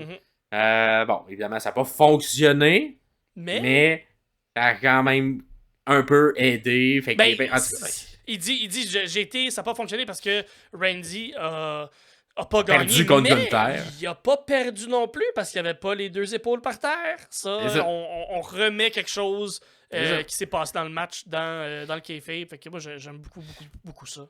Ouais. Et là, on a Paul qui arrive et qui est comme... qui est encore une fois supplie KO de dire là, tu veux pas avoir cette nouvelle version du Bloodline. Et là, KO, j'ai bien aimé la ligne où il te fait, c'est pas le Bloodline. Là, le Bloodline, c'était qui? Le Bloodline, c'était Roman Reigns qui a eu la ceinture pendant 3 ans. Ça, c'était le Bloodline. Ça, c'est juste solo avec deux personnes qui l'accompagnent. M'en fous de ça, c'est pas le Bloodline. Puis il est comme, non... Paul, il fait bien sa job de hyper un peu ce groupe-là, puis ils sont tellement dangereux. Au moins, Roman, il te respectait, puis il respectait ses adversaires, puis eux autres, ils en ont rien à faire, c'est des criminels. Il est quand même intense, là. J'étais comme, il va te faire casser à la gueule. La ligne que j'ai adorée, c'est que nous, quand on recrutait des gens dans le Bloodline, moi puis Roman, on faisait des background checks. C'était tes cousins, yo, comme, quel background check tu veux faire? C'était très drôle, niaiseux. J'ai tellement trouvé ça bon. Fait que, bref, là, il n'y a plus de background, c'est ce qu'on a appris. Il n'y a plus de background check. Tu peux être un criminel. C'est des cousins, ou c'est comme, c'est tous des cousins, mais ça, c'est bon. Fait que là, KO amène un angle intéressant. Je pense pas que c'est ça la vraie, mais j'ai aimé qu'on amène cet angle-là. J'aime ça qu'on laisse peut-être présager que c'est peut-être ça. Ouais, KO qui est comme non, t'es trop intelligent, Paul, puis je sais que tu fais que manipuler. Tu dis ça, mais t'es de leur bord au final. C'est pas vrai que t'es vraiment pour Roman Reigns. T'es après moi, t'es avec eux autres, puis tu fais juste genre qu'on ait plus peur d'eux autres, mais ça marche pas avec moi. Fait trop longtemps, je te connais. J'ai pas peur d'eux autres, j'ai pas peur de toi, de ce que tu me dis. Là, Paul Heyman, il pète sa coche. Puis pendant qu'il pète sa coche, il fait une petit coup à KO qui hop là. Ça tilt, ça fait un peu un petit trigger qui est mis sur KO. Il va-tu le frapper, va-tu le frapper? Mais avant qu'il le frappe, le Bloodline vient sauver leur ami, je sais pas. En tout cas, vient de sauver Paul Heyman. Ben ça veut dire qu'il est en arrière puis il écoutait la promo de Paul Heyman. Fait qu'il les a entendu dire que c'était des thugs. C'est ça. C'est pour ça que la petite épice qu'on vient de mettre de KO qui dit non, mais c'est peut-être Paul Heyman qui essaie de nous jouer. Ouais. C'est comme un autre niveau. Là, j'aime c'est vraiment tout bon. Puis c'est les Street Profits, les deux gars, Montez et Dawkins, qui viennent égaliser le nombre pour... Contre tout ça. Et après ça, s'ensuit d'un match que... c'est un classique, que moi, j'ai pas nommé. C'est ça exactement. Que j'ai pas nommé... mais je vous invite à aller le voir quand même, ce bon match. Donc, c'est Street Profits contre les Guerrillas of Destiny. On les a pas appelés comme ça. On les a quand même appelés juste le Bloodline. Mais à la New Japan... On a nommé, par exemple, la New Japan qui ont été 7 fois champions à la New Japan. J'ai vraiment qu'on le nomme quand même. Et on a les Forbidden Doors sont de plus en plus lousses, là. Hein? Hey, un moment donné, ça va juste être un dortoir ouvert, puis tout le monde va être là. Ah, ben, ça serait le fun. Imagine qu'on revienne là, à un truc de territoire, puis qu'on fait des méga événements là, de compagnie contre compagnie. Ça serait le fun. Ça serait bon, là. Ça serait tellement bon, mais c'est ça. Oui. Fait Et que, finalement la fin de ce SmackDown-là, qui a été un peu construit tout le long, parce qu'on avait AJ Styles qui était en coulisses, puis qui demandait à Nick Aldis qu'il aimerait ça avoir son temps ce soir pour terminer. Parce qu'il y a quelque chose d'important à dire. Il est habillé en propre. Il se sent un peu triste. Là, quand il arrive le moment du segment, il y a plein de monde qui disent merci. Et Cody dit merci. Dites quoi dans l'oreille de Cody. Les Good Brothers. Good Brothers sont là. Je veux que vous soyez avec moi pour ce moment-là. Et que venez avec moi. Ils arrivent, tu sais, puis tu sais, ils sont comme en. Ils sont genre en civil, les Good Brothers. Ça sonne comme si. Ça comme moi, là. C'est ça, exactement. Comme toi, comme Pierre, ça se démode ça pas. Ça se démode jamais, ça. Non, ça se démode pas. Et là, t'as AJ qui a dit que c'est ça. La dernière défaite, puis la réponse que Nick Aldis a dit qu'il fallait qu'il attende, puis qu'il retourne à la fin fond de la file. Il a pas le temps. Il était à sa fête de son gars qui a terminé son secondaire, puis il était content d'être là, mais il était comme combien de moments comme ça j'ai manqué dans ma carrière. Ça me tente peut-être plus d'être le Phenomenal One. Ça me tente peut-être juste d'être le Phenomenal Dad. Belle petite ligne. On sent l'espoir. Ben, on sent un tantinet l'émotion. Et là, à un moment, ben, il dit j'aimerais ça que Cody vienne. Et là, moi, quand on est arrivé à ce moment-là, on appelle quelqu'un d'autre. D'après moi, il y a Anguille sous roche. Et aussi, l'émotion n'était peut-être pas la mieux jouée. On s'entend, c'était une promo un peu calquée sur celle de Mark Henry. Mais Mark Henry avait été plus efficace dans son émotion. Pleurait et était également un peu plus loin dans sa carrière. Ça faisait du sens peut-être qu'il prenne sa retraite. Fait que le Cody arrive. Et là, quand même une belle petite ligne. Hein, fait qu'on rappelle la catchphrase de la maison que AJ Styles a construit. Je te donne les clés de cette maison-là, Cody. Yes, sir. Une belle petite ligne si ça avait été effectivement à la retraite. Pogne sa clap chaque barre. Mais non, Paclao frappe Cody Rhodes, le détruit, le beatdown. Pendant ce temps-là, Logan Gallo, il était dans le coup, empêche la sécurité d'arriver, empêche les arbitres d'arriver, empêche Nick Aldis d'arriver. Et ça se termine avec un espèce de, quand même un style clash qui est fait, qu'on saute de l'escalier de métal vers le sol. Fait que techniquement, quand même un peu, parce que style clash, quand même un mouvement semi-dangereux. Là, tu faut que tu gardes ton coup vraiment dans les airs, sinon tu te casses la gueule. Et une belle confiance entre les deux, ils le font. Puis ça se termine comme ça SmackDown-là. Fait qu'il y a une fausse retraite qui nous est présentée. Deuxième fois qu'on voit, on aime ça recycler à la WWE. Fait que là, on a recyclé cette promo de Mark Henry. Je donne quand même l'avantage à celle de Mark Henry qui, moi, m'avait vraiment plus surprise à l'époque et j'avais vraiment... Je pense que c'est la meilleure promo ever de Mark Henry. Moi, je l'ai écouté par après en sachant très bien ce qui allait se passer, puis j'ai quand même embarqué dans l'émotion, donc c'est pour dire comment c'était bien livré. Cette fois-là, moi, j'ai pas vraiment cru. J'y croyais pas depuis la semaine passée où il nous l'a un peu teasé. Et puis j'étais comme... moi, j'aurais aimé qu'on l'amène long terme. Long terme, j'y aurais cru. Là, faire le trigger tout de suite, quand on vient de la commencer, j'étais comme, c'est un peu tôt. Fait que je pense que tous ces éléments-là m'ont peut-être fait que j'y crois pas autant. Alors que, c'est ça, la version de Mark Henry était meilleure. Je vous la conseille, d'ailleurs. Fait que, on parle de ce segment-là, plus pour quasiment vous parler du segment de Mark Henry qui prend sa retraite. Il est habillé tout en rose. Fait que si vous faites une petite recherche là, sur YouTube, c'est facile à voir, là. Pognez celle où Mark Henry est habillé comme AJ, mais en rose. Puis vous allez voir, c'est quand même très efficace l'émotion qu'il livre. Et lorsque la surprise arrive, t'es vraiment sur le cul. T'es comme, oh shit. Maudit que c'était bien joué. Et ça se termine pour ce SmackDown-là. Dites-nous-le dans les commentaires. Ou venez nous voir sur la page Facebook ou Instagram pour nous le dire. Likez, évidemment, si vous aimez ce qu'on dit. C'est pas laisser des petits likes. Et on est de retour dans notre setup pour analyser les codes QR. Fait que cette semaine, ça va être un petit peu moins long. Hein? La WWE, je pense, l'équipe créative a fait. Là, la semaine passée, c'était un peu intense. C'est ça. C'était un peu intense les 1000 vidéos qu'on a envoyées. Fait que on va peut-être se calmer un peu cette semaine. Fait que c'est un peu plus par... c'est ça, des trucs plus simples, j'ai l'impression. On a plus martelé une idée plutôt que pitcher dans 1000 directions. Fait que, cependant, ça a commencé en me faisant peur parce que le premier code qu'on a reçu, c'est un code QR dans le jeu vidéo WWE 2K24, 2K24. Là, tu t'es dit comme, il faut que j'aille gagner une game complète, il faut que j'aille tout gagner, il faut que j'aille flipper la cassette, comme on dit, pour être capable d'avoir les résultats, j'imagine, ou pas tant? Pas si pire? Ben, non, en fait, c'était quand tu ouvrais genre les nouvelles à l'intérieur du jeu, t'avais juste un code QR qui apparaissait. Ah, ok. Hein, fait que là, évidemment, les jeux de jeux vidéo, c'est peut-être pas nécessairement les mêmes personnes qui suivent l'actualité des codes QR. Fait que je pense que c'était une manière de juste les informer que ça se passait. Fait que tu scannais le code QR et ça t'amenait sur la page que vous voyez à l'écran. Fait qu'il y a un Remember qui est comme... qui glitch là, avec du rouge. On voit l'URL tout important, 11.19, ce coup-là, 11.19. Fait qu'on va commencer par l'URL. L'URL 11.19, j'ai pas trouvé que ça pourrait ressembler, mais j'ai deux options. Okay. Fait que d'abord, c'est quelque chose qu'on a déjà vu ici, dans une ancienne promo, en 26 octobre 2020. Le même chiffre, 19 et 11, était apparu sur le chapeau de M. Bray Wyatt. Est-ce qu'on savait qu'est-ce que c'était à ce moment-là? Ça, c'est le 19 et le 11? Non, exactement. Ça l'a fait des stipulations un peu bizarres à l'époque parce que ça n'a pas été expliqué ce que c'était. C'était un truc avec Alexa Bliss pendant la rivalité avec Randy Orton. Ok, fait que c'est vers la fin du personnage de Fiend comme on le connu.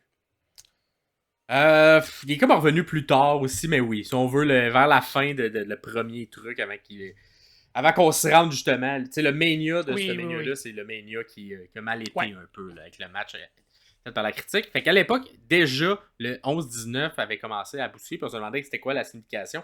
Pas tout compris, est-ce que c'est au mois de novembre 2019, est-ce que c'est le 19 novembre? Il n'y a rien vraiment qui est arrivé ces dates-là. Cependant, il y a un truc qui était arrivé le 19-11. De quoi t'es-ce? Le 19 novembre 1990, c'est le premier match de Undertaker. À Survivor Series? Donc, Mario... Non, pas à Survivor Series. Survivor Series, c'est le 22. Avant Survivor Series, il a fait son premier match dans un truc qui s'appelait Superstars à l'époque. Okay. C'était comme un petit show main event.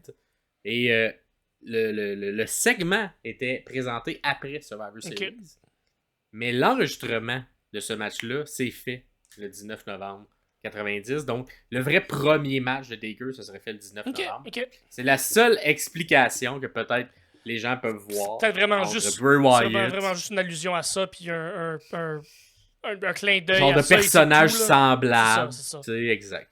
Fait que, tu sais, peut-être que c'est ça, mais si c'est pas ça, on sait pas encore ce que c'est. J'aimerais dire à ce point-ci, les gens qui regardaient le vidéo, vous voyez Max, vous n'avez pas consommé de drogue hallucinogène, inquiétez-vous pas, Max lag en ce moment, je le vois moi aussi, inquiétez-vous pas, c'est normal, concentrez-vous sur l'écran qui est en arrière de nous.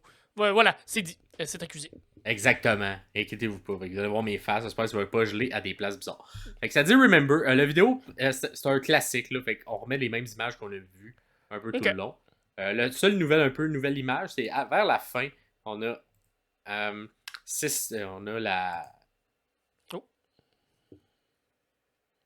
on a Sister Abigail qui enlève son voile.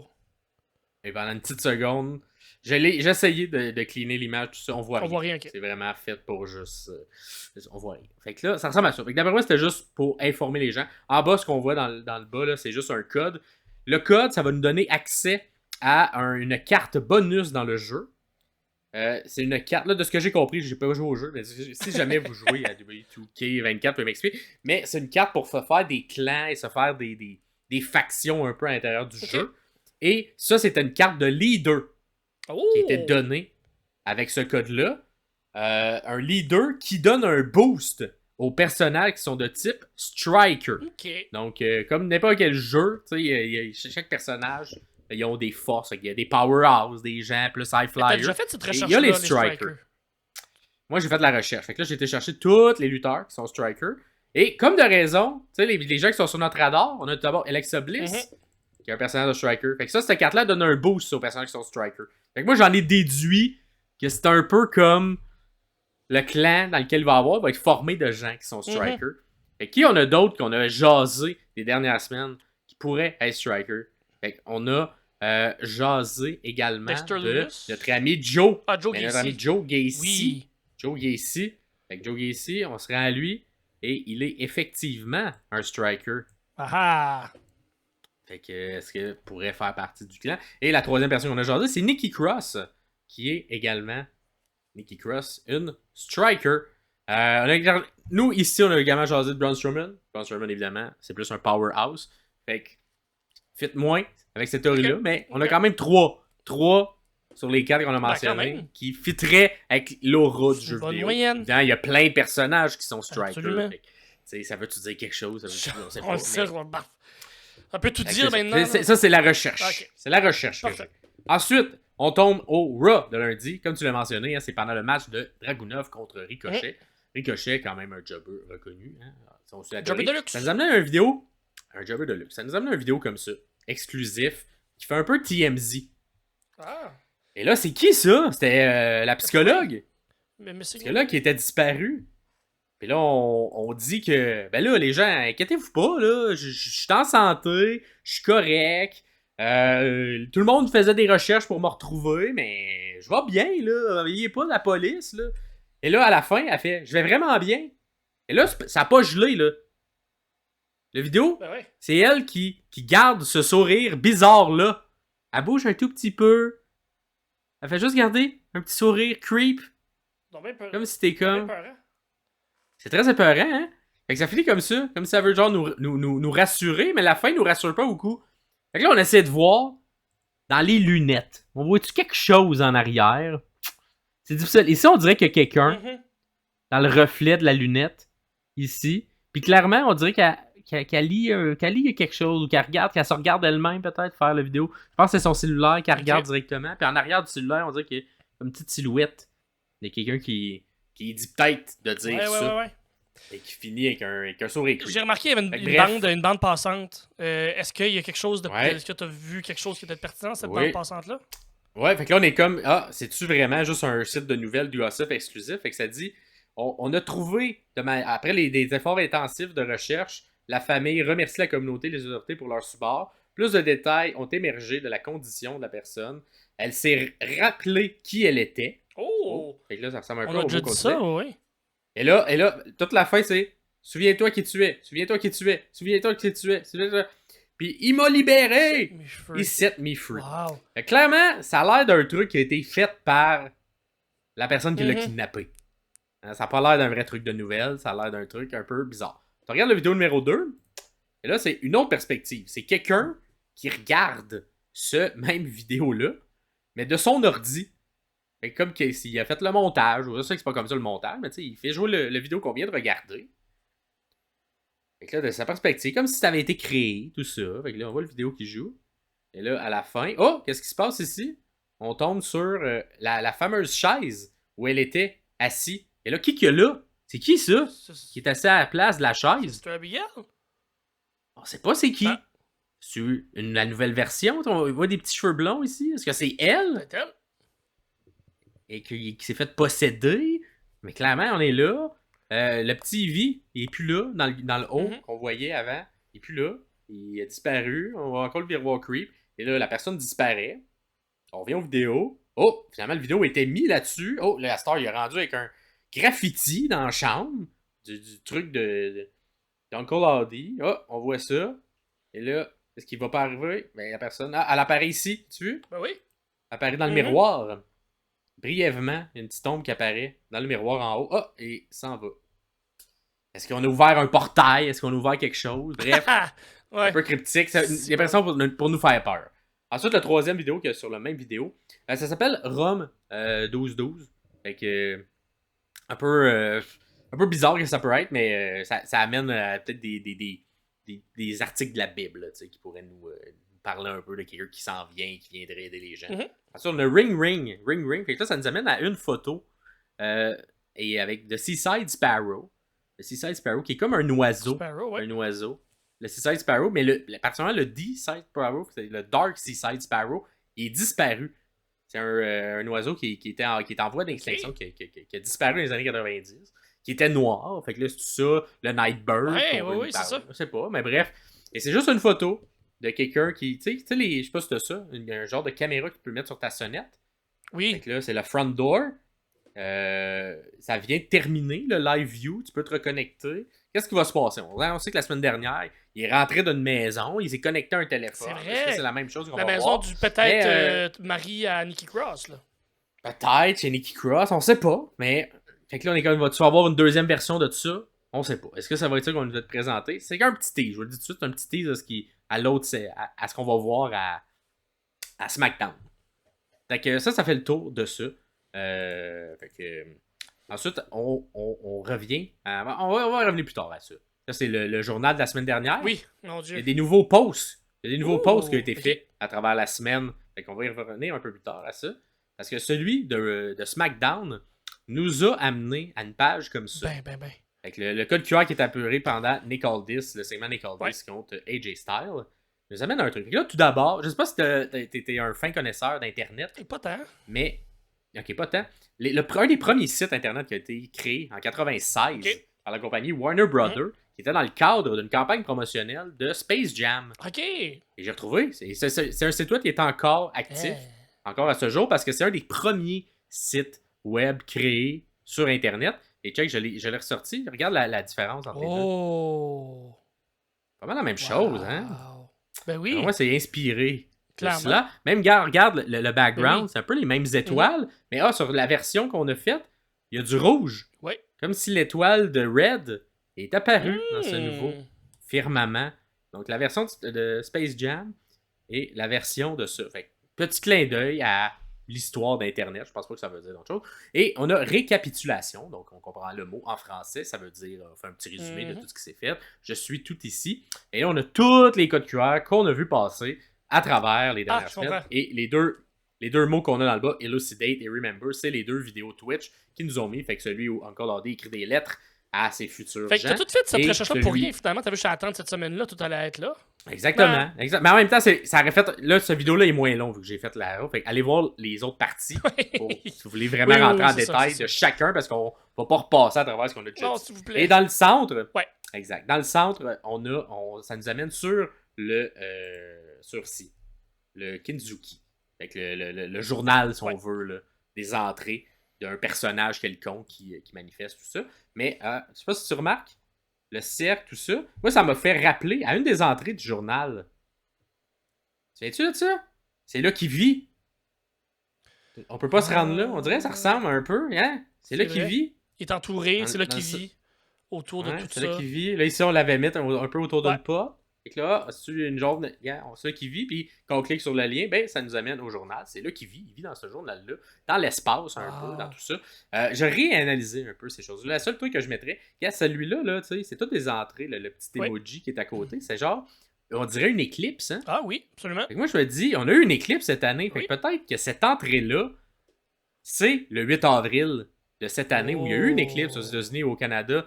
Fait que la famille s'est constituée le 8 avril. Le 8 avril, c'est quand? C'est le lendemain de WrestleMania. Le Raw après WrestleMania. Fait que c'est peut-être pour nous mettre, vu que c'est mis en ordre chronologique, pour nous faire un truc de temps. Fait que ici, c'est là que la famille s'est construite, parce que c'est ça que ça dit, cette entrée-là. Alors, on a des nouveaux trucs. On a False Prophet. Donc ici, c'est juste... Fait qu'on est vraiment un peu plus avant, dans le fond, là. Peut-être à l'automne. Fait que ne soyez pas bernés. Il y a des gens qui essaient de m'utiliser puis de faire à semblant que c'est moi qui fais ça. C'est juste des cheap imitations. Ignorez-les. Fait que il y a eu des gens qui ont essayé de faire un peu de pouls sur... ils ont essayé de faire un truc comme si ça venait de la WWE. Un peu ce qu'on voit en ce moment, mais ils ont essayé de faire ça à l'automne. Fait que j'ai l'impression que c'est une petite attaque face à ça. Puis là, on a vraiment le reste. Mais on a des nouvelles entrées. Fait que on a eu... Je pense que B-Side qu'on l'a vu. Ouais, ça on l'avait vu la dernière fois. Discipline. C'est important de questionner lors de... On avait-tu vu ces deux photos-là? Ouais, on l'avait vu également. Parfait. Ouais. C'est fait. Do you see? Ça c'est quand même intriguant. On va voir si tu vas le voir. Just a little longer, my beloved. Attendez juste un petit peu, mes bien-aimés. Bientôt, tout va être révélé. Bref. Le texte, pas tant important. Je vais te laisser 2 secondes avant de te révéler le punch. Est-ce que tu vois qu'est-ce que pourrait être le message à travers tout ça? Du tout. Du tout. Alors, regarde les premières lettres de chacune des phrases. Qu'est-ce que ça fait? June XV. June XV11. Oh. Donc, en chiffre romain, June 17. On martèle encore une fois cette date-là. On en a parlé au dernier épisode. Le 17 juin. Fait que d'après moi, c'est ça. Do you see? Est-ce que vous le voyez? Bien, effectivement, on le voit. Si on prend les premières lettres de chacune des phrases, ça fait... Et attends, la forme des phrases, si on fait un peu le contour, là, ça fait un peu le profil du visage d'Uncle Hardy. Un peu, effectivement. Ah, C'est ouais. peut-être moi qui On réfléchis peut- beaucoup oh, trop, oh, là, mais. oh, oui, mais oui, écoute, il faut juste faire ça, Ouais, réfléchir c'est pour ça. ça. Je vous mettrai pas la musique, mais la musique, il y a tout le temps une manière de mettre la musique dans tous les trucs. Elle change un peu, mais à date, elle dit rien. Fait que d'après moi, il y a une entrée un moment donné. Il va falloir qu'on clique, ils vont changer le son Ok. de tout ça. Fait que je reste. Et là, on a une nouvelle Behold qui Behold. était rentrée récemment. Fait que je vous ai montré les signes et Sign and Wonders. On va y revenir plus tard. Vous croyez. We believe. Par le fait que vous croyez, ben on va vous épargner. La destruction attend les personnes qui vont pas faire ça. Là. Puis my wrath will be swift, fait que ma colère va tout détruire, vous allez tout tomber, etc. Là, on sent qu'il est plus dans les menaces, là. Ça s'en vient. On se rapproche hein, du 17 juin. Fait que ça, c'est les nouvelles entrées dans le journal de cette semaine. Fait que probablement qu'il y en a d'autres qui vont rentrer, mais je suis content qu'ils nous mettent un petit new. Ah, on le quand il y a sait. des nouvelles. Fait que là, on va essayer, faut aller checker celle-là. Fait que ça m'assure. Ensuite, on était ici. Ici, il y a 2 nouvelles entrées. Ouais. Là, j'ai dit que c'était un résumé, mais il y en a 2 nouvelles. Puis on a parlé de Sign and Wonders. Sign and Wonders, c'en est 2 nouvelles Ah qui sont oui. apparues. Fait que là, on va aller checker. Hein? Sign. Qu'est-ce que c'est, Sign? Sign, oh, c'est la porte qu'on nous a teasé lundi. Fait qu'on on voit la connexion de la Ah oui. porte. Et là, c'est comme une caméra un peu à la. Là, si t'aimes pas les films d'horreur, Pierre, là, si t'aimes pas ça. Activité paranormale. Et là, faut que tu remarques, y a quelque chose un moment donné que tu vas voir, qui va apparaître, qui va te faire peur. Faut que tu checkes, là, Pierre. Il n'y aura pas de saut, je te le dis, il n'y a pas de saut. Faut juste que tu checkes qu'est-ce qui pourrait apparaître. À date, il n'y a rien qui est apparu. Fait que là, elle revient, elle va de l'autre bord, quelque chose va apparaître à gauche. Pas vraiment. On voit la lumière ici, mais on a l'impression que c'est plus le vent qui fait bouger ça. Et là, spoiler, ça va être là. Ça va être ce take-là. Là. Alors, remarque bien, y a-t-il quelque chose que tu vois dans la take qui sort de l'ordinaire? Oh, on vient de le voir ici. As-tu quelque chose? Non. Ok. Alors, regarde, au-dessus, ici, le cadre de porte, au-dessus de la chaise, on voit comme un espèce de deuxième couloir avec 2 portes ouvertes. Tu vois ça? Là-dedans. Là, regarde juste cet endroit-là. Il y a comme quelqu'un qui passe. Hey, je vois pas ça. Tu le vois pas? C'est très noir, c'est très foncé, mais il y a quelqu'un qui passe à cet endroit-là. Comme si quelqu'un est rentré dans la maison. Ah, ok. Et rentre dans cette pièce-là. Fait que, encore une fois, j'ai l'impression que c'est juste un rappel pour faire des films d'horreur. On peut pas vraiment déceler quoi que ce soit de cette vidéo-là, autre que ça. Et là, évidemment, bon, ça c'est le deuxième. Parce que là, on est dans le truc qui nous fait le récapitulatif. Fait qu'ils font juste enchaîner toutes les différentes vidéos. Fait que là, on va aller dans Wonders. Wonders est quand même plus cute. Fait que là, quelqu'un qui est chez lui. Puis il fait, c'est quoi ça? C'est quoi ça, là-bas? On dirait tu vois quelqu'un dans le fond. Ouais. Qui est comme sur l'île tout seul. Qui lève les bras en croix. Il se revire. Oh, il y a une face blanche. C'est quoi ça? Fait qu'encore une fois, un peu rappel de code de film d'horreur. Fait que ça a l'air d'être Uncle Audie qui était sur son île. Bon. Qu'est-ce que ça va faire? On sait pas, mais il était sur l'île, fait qu'il a fait peur à des gens. T'as peur, Fait hein? que là, c'est comme c'est ça. C'est fait pour faire des trucs épeurants. Mais j'ai pas pu déceler d'autres choses. Dans le bas du fichier ici, on a un petit bonhomme. Je sais pas si vous le voyez bien à cause des chaises, mais il y a un petit bonhomme. Un petit bonhomme avec des X sur les yeux. Ça ressemble un peu à ce que Fiend faisait quand il tuait quelqu'un ou il battait quelqu'un. Il mettait des X dans les photos, dans le background du Firefly Funhouse. Fait que là, quand tu cliques là-dessus, ça t'amène à une image comme ça.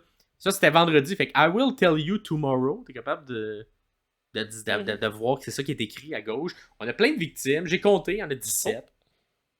J'ai pas été capable de faire le lien avec Fiend cependant, de pourquoi il y en aurait 17. J'ai pas fait 17 victimes tant que ça. Qu'est-ce que c'est? Qu'est-ce que ça veut dire? Est-ce qu'il y a 17 victimes qui s'en viennent? Ah, c'est pas. Save yourself, le petit bonhomme triste. On avait beaucoup de bonhommes sourires. Maintenant, on a le bonhomme triste. Avec plein de gens qui sont tristes. Il y en a 17. Qu'est-ce que ça veut dire? On sait pas plus. Ça n'en dit pas plus, mais en haut, dans le URL, on a www.com. Oh. Fait que I will tell you tomorrow. Fait que là, tomorrow, ben, j'ai été à www.com. Et ça m'a amené ici. Il a fait un post. Oh, hello. Il a hacké le site même. Le coquin. Et là, t'as la photo ici. Et je sais pas si tu vois bien, ici, il y a comme un petit texte qui est écrit. Ouais. Rev 13.1. Fait qu'on va tout faire ça parce que hein, c'est dans la photo. On va aller checker. Rev 13.1, c'est l'apocalypse. C'est un truc de l'apocalypse. Fait que le First Beast. quand j'ai vu la bête s'élever au-dessus de l'océan, elle avait 10 cornes et 7 têtes. Et encore 17 juin, peut-être. Ok, ouais. Elle avait 10 diadèmes sur chacune de ses cornes. Et elle donnait elle sacrait en gros sur chacune de ses têtes. Fait que c'est ça l'entrée 13-11. C'est dans le chapitre de l'Apocalypse dans la Bible. Fait qu'on sent que le monstre arrive. Fait que là, on va lire le texte. Le monstre arrive. Hello. J'aimerais vous dire une histoire. Une histoire à propos de la valeur. Souvent, on égale la valeur avec son utilisation. Mais c'est pas vrai.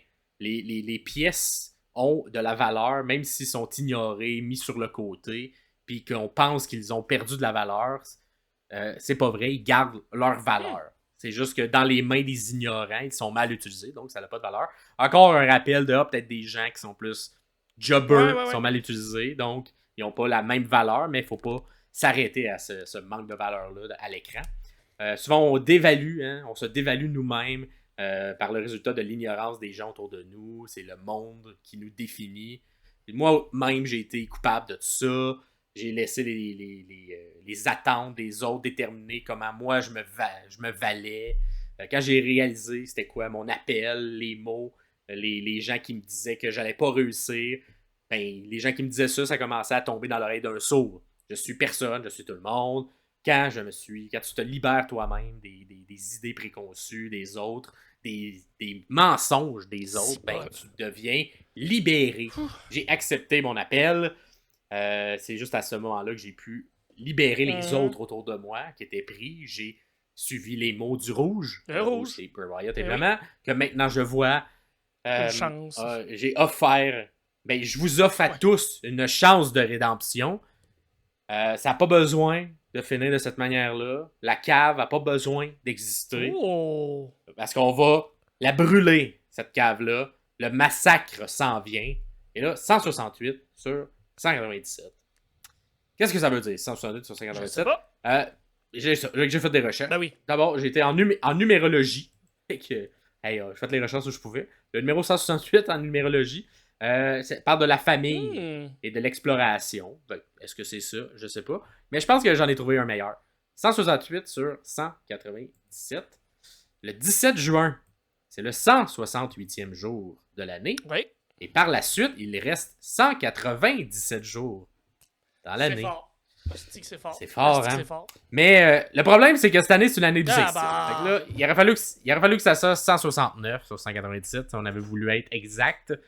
Mais je me dis, gars, à une journée près, je pense que je l'ai. À moins que ce soit le dimanche qui se passe de quoi. Là.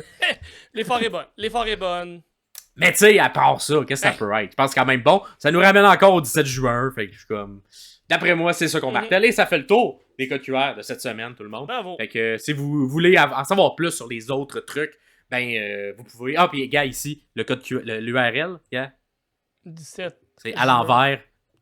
June 17 encore. Fait que, d'après moi, mettez ça votre calendrier. Lundi, à Raw, du 17 juin, il risque de se passer quelque chose de gros.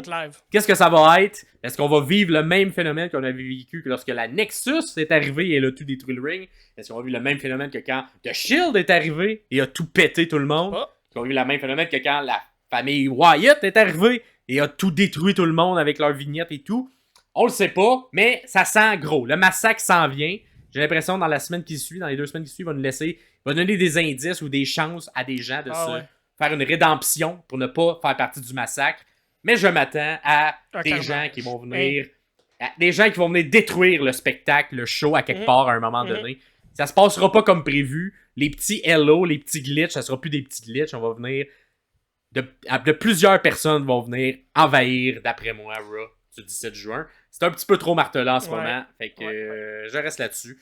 Fait que dites-nous si vous avez découvert d'autres choses dans les commentaires. Qu'est-ce que vous pensez de ça? Et si vous voulez avoir toute l'analyse de toute l'histoire, il faut regarder les autres avant. Évidemment, il y a d'autres théories. On parle de d'autres choses qui pourraient être dans le groupe, tout ça. Mais on va pas y revenir aujourd'hui. Parce que cette semaine, on martelait le 17 juin. Fait que on va revenir à notre setup habituel si vous êtes en vidéo sur YouTube. Là, avec notre setup habituel pour terminer cette semaine-là avec Collision du 1er juin 2024. Un Collision qui était correct, mais un excellent match, encore une fois, de main event. Parce que cette semaine, on n'a pas juste un Osprey de la semaine, on a 2 Osprey de la semaine. Parce qu'il est trop fort, ce style-là. Avant de se rendre au main event, moi je voudrais quand même souligner le gros travail de Claudio Castagnoli contre Johnny TV. Un bon match de 2 vétérans, j'aime beaucoup le travail qu'ils ont fait. Un coup dans le pelvis original où Claudio a lancé Johnny par-dessus lui à l'arrière et qui a fait comme un genre de back kick dans le pelvis de Monsieur Télé. 2 styles très complémentaires. Je vous invite. C'est un beau petit match qui est le fun. Taya, Johnny Taya qui est là, qui accompagne Johnny. Et puis ça, j'aime bien ça parce que, tu sais, Taya, on sait qu'elle sait lutter. Puis elle amène quelque chose que j'aime bien au match de Johnny TV. Puis c'est rare qu'on voit. Tu sais, c'est comme les deux s'accompagnent bien. Puis je les sens vraiment à un niveau d'égalité. Ouais. Pas un qui est au-dessus de l'autre vraiment, mais ils s'accompagnent bien. Mais que Taya soit lutteuse, puis j'imagine que c'est vers là que tu vas, elle comprend très bien tous les codes et est très bien capable de les appliquer. Vraiment. Puis elle fait son rôle à merveille parce qu'elle dérange Claudio à quelques moments dans le match. Ouais. Puis elle permet de faire des petits switches de momentum à des moments clés. Fait que ouais, j'ai bien aimé Claudio, Johnny TV. Deux vétérans qui nous racontent une bonne histoire de vétérans. Fait que c'était le fun à regarder. Allez voir ça, ce match-là. Et finalement, le deuxième Osprey de la semaine, parce qu'on en a eu la chance d'en avoir 2. Moi, d'après moi, maintenant qu'il a gagné une ceinture, il va devenir le workhorse. Puis d'après moi, ça ne sera pas qu'un, mais 2 Osprey de la semaine maintenant. Parce que peut-être on va se rendre à 3. Il va tout passer à Rampage. Puis maintenant, il va gagner la Ring of Honor. Donnez-y toutes les astuces de ceinture, Chris. Il va aller chercher la NXT. C'est ça qui va se passer. C'est ça. Fait qu'Osprey contre Kyle O'Reilly. Ton petit chouchou, Kyle O'Reilly. T'as aimé ça? Voir deux que t'aimes bien? J'ai vraiment aimé, mais j'ai l'impression que c'était pas le setup idéal pour les deux. J'ai aimé le match, mais j'ai l'impression qu'ils peuvent nous en donner plus. J'ai l'impression qu'ils étaient un peu sur la retenue. J'ai trouvé le match un peu longuet par bout, un peu trop cérébral peut-être. La transition était excellente. Moi j'ai aimé ça quand même, parce que c'est ça, tu sentais, c'était très technique, mais en même temps fluide dans ce qu'il faisait. C'est ça. Il y a entre autres, là, justement, une espèce de, comme, tu sais, O'Reilly qui te fait un genre de Enzukiri kick d'en face, fait tomber Osprey, mais Osprey tombe, se relève tout de suite en K-pop, comme s'il rebondit, comme s'il est fait en caoutchouc, puis il refait un kick d'en face. Ça, c'est ton rêve. C'est ton rêve extra, là. C'est ton rêve extra plus. Là. Ça, ce rêve-là, je ne peux... Si un jour je fais mon rêve, je pense pas que je peux même m'imaginer être capable de faire cette version-là de mon rêve. Mon rêve, c'est encore atteignable, mais ça, c'est... Si tu réussis ton rêve peut avoir un rêve à lui. Ça, c'est vrai. T'as tout le temps une étape de plus. C'est vrai. C'est vrai, parce qu'il faut tout le temps que t'aies un rêve de plus. Fait que si un jour j'ai mon rêve, ça sera mon prochain rêve. Recevoir un coup de pied dans la face, être capable de rebondir avec le coup de pied. Parce que pour vrai, t'es comme, tu sais, c'est une planche de plywood là, qui est en dessous d'un ring. Ouais. Mais ça a l'air d'une trampoline, de la manière que le dos d'Osprey fonctionne. La façon qu'il fait, c'est incroyable. Incroyable. Faut le nommer Osprey qui vend son bras gauche. Parce que la gauche. Ouais, il se fait attaquer tout le long un peu. Là, des belles transitions aussi, tu sais, parce qu'il se fait un mané en Oscutter. C'est un Oscutter qui se transforme en prise dessus. Kyle O'Reilly rattrape le bras. Oui, absolument. Oui, qu'il le prend. Oui, exactement. À la fin. C'était beau, ça. Ça, c'était beau. J'étais comme, fois qu'il l'a botché. Oh non, il l'a pas botché, c'est réussi.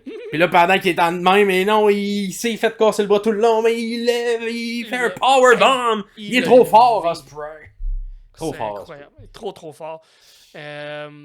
On a nommé à plusieurs moments le fait que O'Reilly avait déjà kick out du Hidden Blade. Et encore une fois, j'ai l'impression qu'il a même pas essayé. Il a fait un premier Hidden Blade, il a même pas essayé le pin parce qu'il a fait ça sera pas assez. En fait, continue le match. Plus tard, on en place un deuxième, puis ensuite on enchaîne tout de suite avec un Stormbreaker. Fait qu'on sait même pas. Exact. Puis c'est un peu et tout pour expliquer le fait. Parce qu'après un premier Hidden Blade, il n'y a pas eu de pin parce qu'il voulait en faire un deuxième, mais il s'est fait contrer par O'Reilly, qui a repris un peu ses esprits parce que il s'est fait attaquer au bras. Fait que là, l'Hidden Blade est moins fort parce qu'il était rendu dans le rouge. Il était rendu dans le rouge, le bras. Fait que il frappait moins fort. Mais cependant, on finit sur un beau Stormbreaker, comme toujours. Un finisher quand même, là, qui est quand même techniquement tough et beau à faire, mais qui est exécuté à la perfection. Mais tabarouette, c'est un genre de spin DDT dans les airs qui est tough à exécuter puis qui est capable de le faire à tout le monde.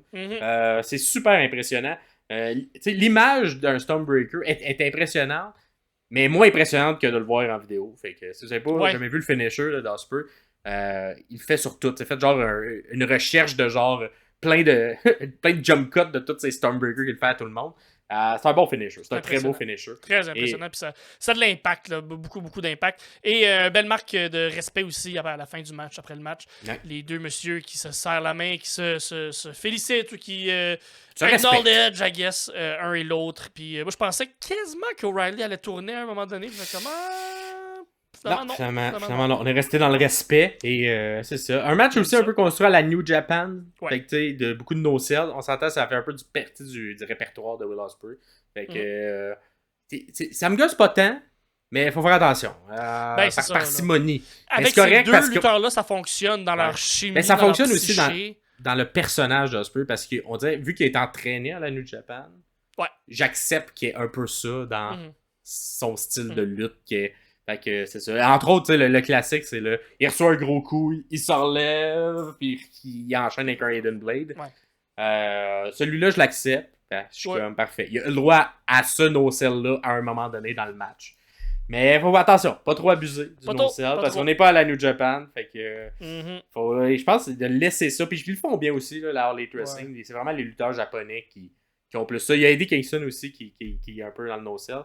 Mais pour le reste, c'est rare que des lutteurs américains no-sell. Ouais, absolument. Fait que il y a quand même une logique. C'est pas une tradition qu'on a ici. C'est pas un mœurs qu'on a ici dans la lutte nord-américaine. Même dans la lutte sud-américaine, c'est pas quelque chose qui est fait du tout. Là, même si c'est l'inverse, ce qui est fait. Puis bizarrement, il y a beaucoup de lutteurs japonais qui vont aller s'entraîner au Mexique. Donc, pour passer leur preuve. On peut faire leur preuve à ce moment-là. Exactement. Un bon petit collision. Un bon main event de collision. J'invite à aller voir ce main event-là. Ça faut vraiment la peine. L'épisode au complet.